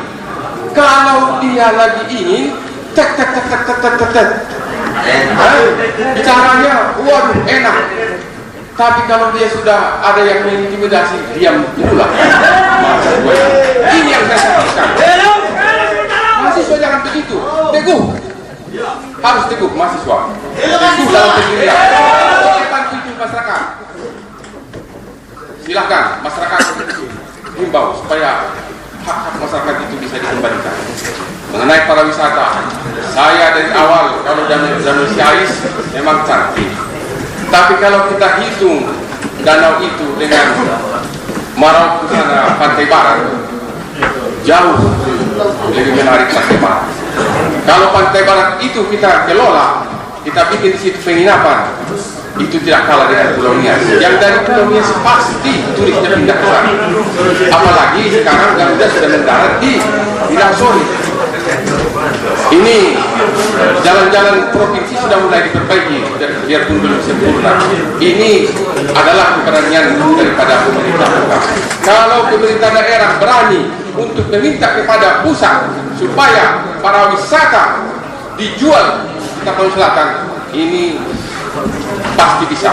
Tapi selama ini karena kita lihat Maroko apa itu, karena mahasiswa pun belum pernah ke sana. Coba ke sana dulu, lihat pantainya cantik, ya. Dari coba ditambah. Begini ya.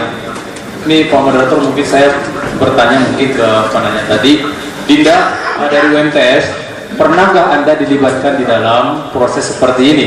Pernahkah Anda diminta untuk mendengar masukan dari mahasiswa? Mungkin Dinda bisa jawab, pernahkah Anda diminta untuk ikut terlibat dalam proses seperti ini? Tidak pernah. Percayalah, jika nomor 1 yang akan memimpin, melibatkan mahasiswa untuk membuat pembangunan ini menjadi lebih baik. Kemudian mengenai sengketa lahan, ini adalah masalah klasik sebenarnya. Ini adalah masalah personal interest. Menurut saya adalah personal interest dari kepala daerah. Tentunya kalau kita kembalikan semua kepada undang-undang dan keberpihakan kita kepada masyarakat atau kepada rakyat, tentu tidak akan pernah terjadi sengketa lahan di dalam Tapanuli Selatan ini. Selesai. Silakan dari unsur PES ke depan. Nah, ada mic-nya dua.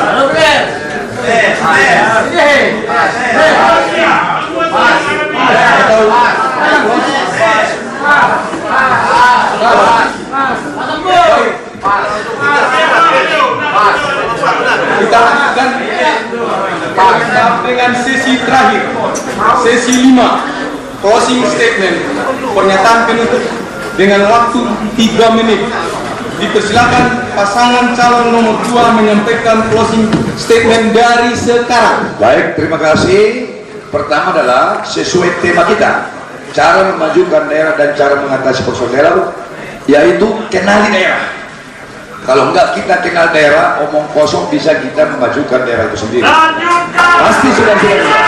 Itu makanya mengenali daerah tentu dengan berbagai cara. Kalau ongkang-ongkang kaki lewat Indonesia jauh di Besok ini tidak kenal itu. Mungkin daerahnya kenal kita, tapi suasana batinnya masyarakatnya kita nggak tahu. Dialog lah. Itulah. Pertama. Kedua, kenali daerah. Yang berikut adalah membangun dengan pola sinergitas dan partisipatif. Hasilnya saya kira sudah bisa dirasakan lah. Saya ingin dibantah kalau ada yang membantah. Contoh tadi juga peningkatan pelayanan melalui yang disebut dengan pembangunan itu. Setelah kita mampu melakukan partisipatif dan berkomunikasi dengan masyarakat, banyaklah infrastruktur yang terbangun. Tidak harus semua memanfaatkan anggaran dari APBD yang tentu juga terbatas. Ke depan, kalau pasangan lain menyebut 3 tahun, saya kira 2 tahun. Infrastruktur desa dasar itu saudara sekalian 2 tahun bisa kita selesaikan, karena dalam desa bisa disinergikan dengan APBD pemerintah. Tahun ini aja saudara sekalian sudah 150 untuk dana. Saudara-saudara sekalian, yang lain yang tidak kalah penting, yang tidak kalah penting lagi adalah di samping yang hal-hal tadi itu mendaratkan berbagai program dari atas, dan juga yang saya kira juga sangat penting melihat sesuatu itu secara komprehensif dan menyeluruh. Maknanya apa saudara sekalian? Ini untuk mengatasi persoalan daerah. Tadi saya sebut bisa melakukan lokal wisdom, kearifan lokal. Manakala kearifan lokal tidak bisa digunakan, itu bisa baru melalui hukum publik. Makanya taat aja dan taat aturan. Jadi saya ingin mengkomplain sedikit saudara Aldi Rapolo. Di Maracan nggak ada masalah. Raja Maracan ada di sini. Tadi disebut setan sana. Mungkin kacamata yang digunakan yang salah, saudara sekalian. Kacamatanya mungkin tidak benar. Ada Raja Maracan, Raja Dua, ada Raja Dua. Coba berdiri. Ada. Jadi jangan mengembangkan ini yang sulit, mengkomentari sesuatu yang tidak tahu. Sulit itu. Ini yang bahaya. Di tempat lain juga mungkin miskomunikasi, belum tahap setan-setan atau sengketa tanah. Dari kondisi setan maksudnya di sini sengketa tanah. Ke depan boleh membangun sinergitas, totalitas tanpa dibebani kiri kanan misalnya.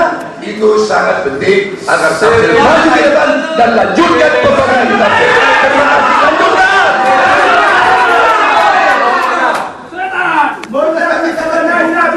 Mohon tenang, mohon tenang. Pasangan calon nomor 3 menyampaikan closing statement dari Setara. Baik, yang pertama saya tidak ingin memperdebatkan setan di Maraca. Silahkan kita membacanya sendiri. Yang kedua, saya pikir debat ini bukan tawar menawar. Kami sebut 3 tahun, kami sebutkan di visi-misi kami tertulis jelas. Jadi kalau dinawar 2 tahun hari silahkan.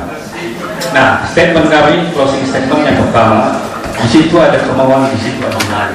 Oleh karenanya, untuk menyelesaikan beberapa persoalan dan memajukan daerah Tapsel, yang pertama adalah kemauan. Yang kedua adalah bentuk teamwork yang kuat. Maka jajaran birokrasi harus direformasi dengan sebaik-baiknya. Dan berikutnya, kalau kita ingin melakukan sesuatu, punya data yang baik, lakukan perencanaan yang baik.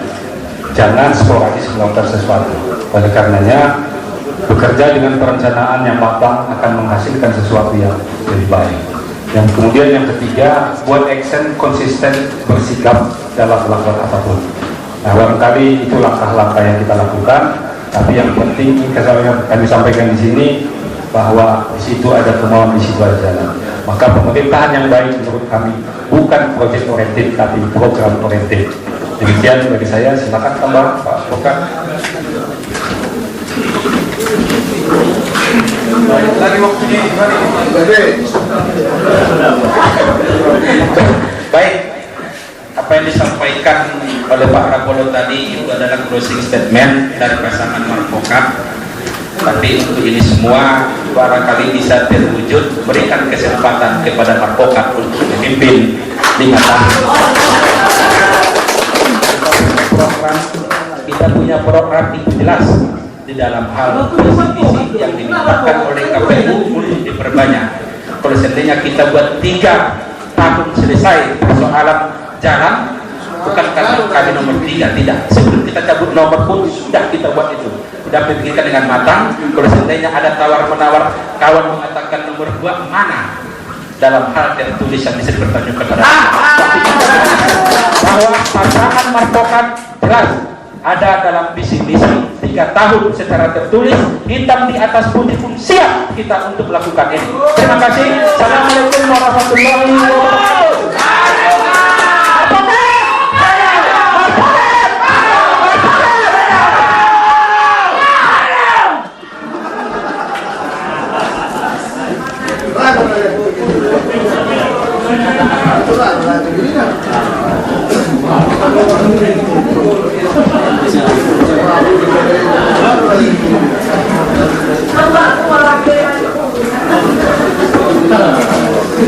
Singkat tapi padat.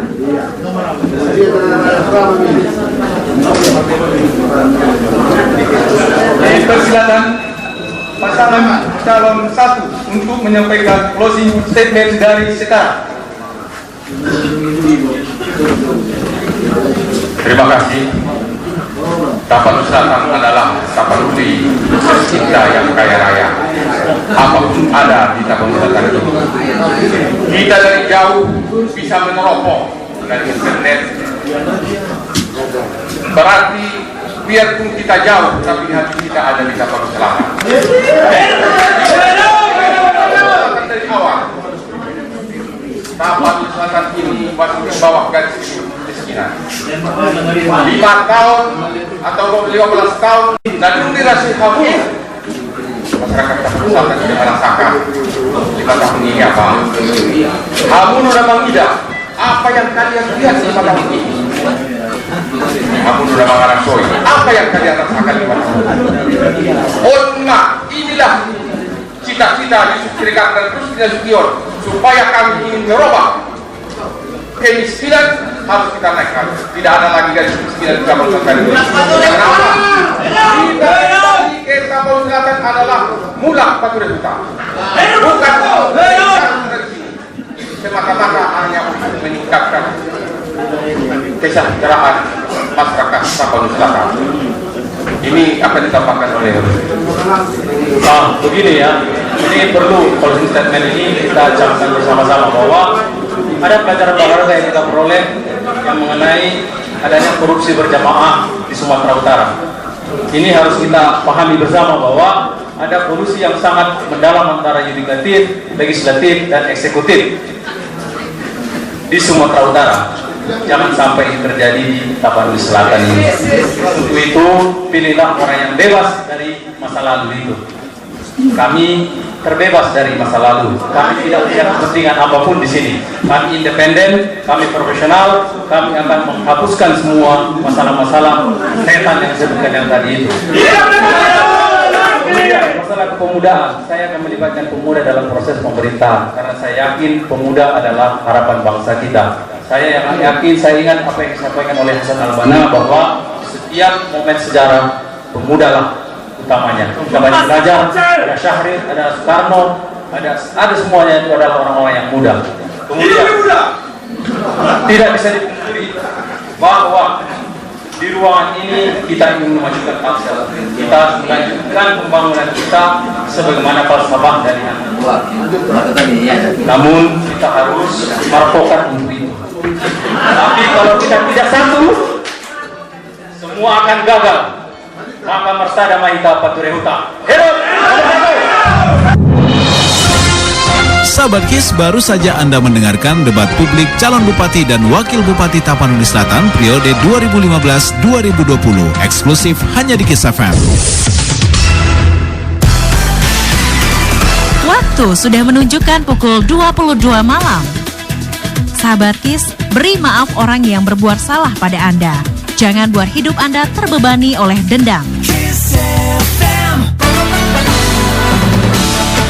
Sahabat KIS, sesaat lagi Anda akan mendengarkan berita utama hanya di KIS FM. Selamat malam kembali sahabat KIS, Anda kembali mendengarkan berita utama pukul 22 waktu Indonesia Barat bersama saya Abi Maulana.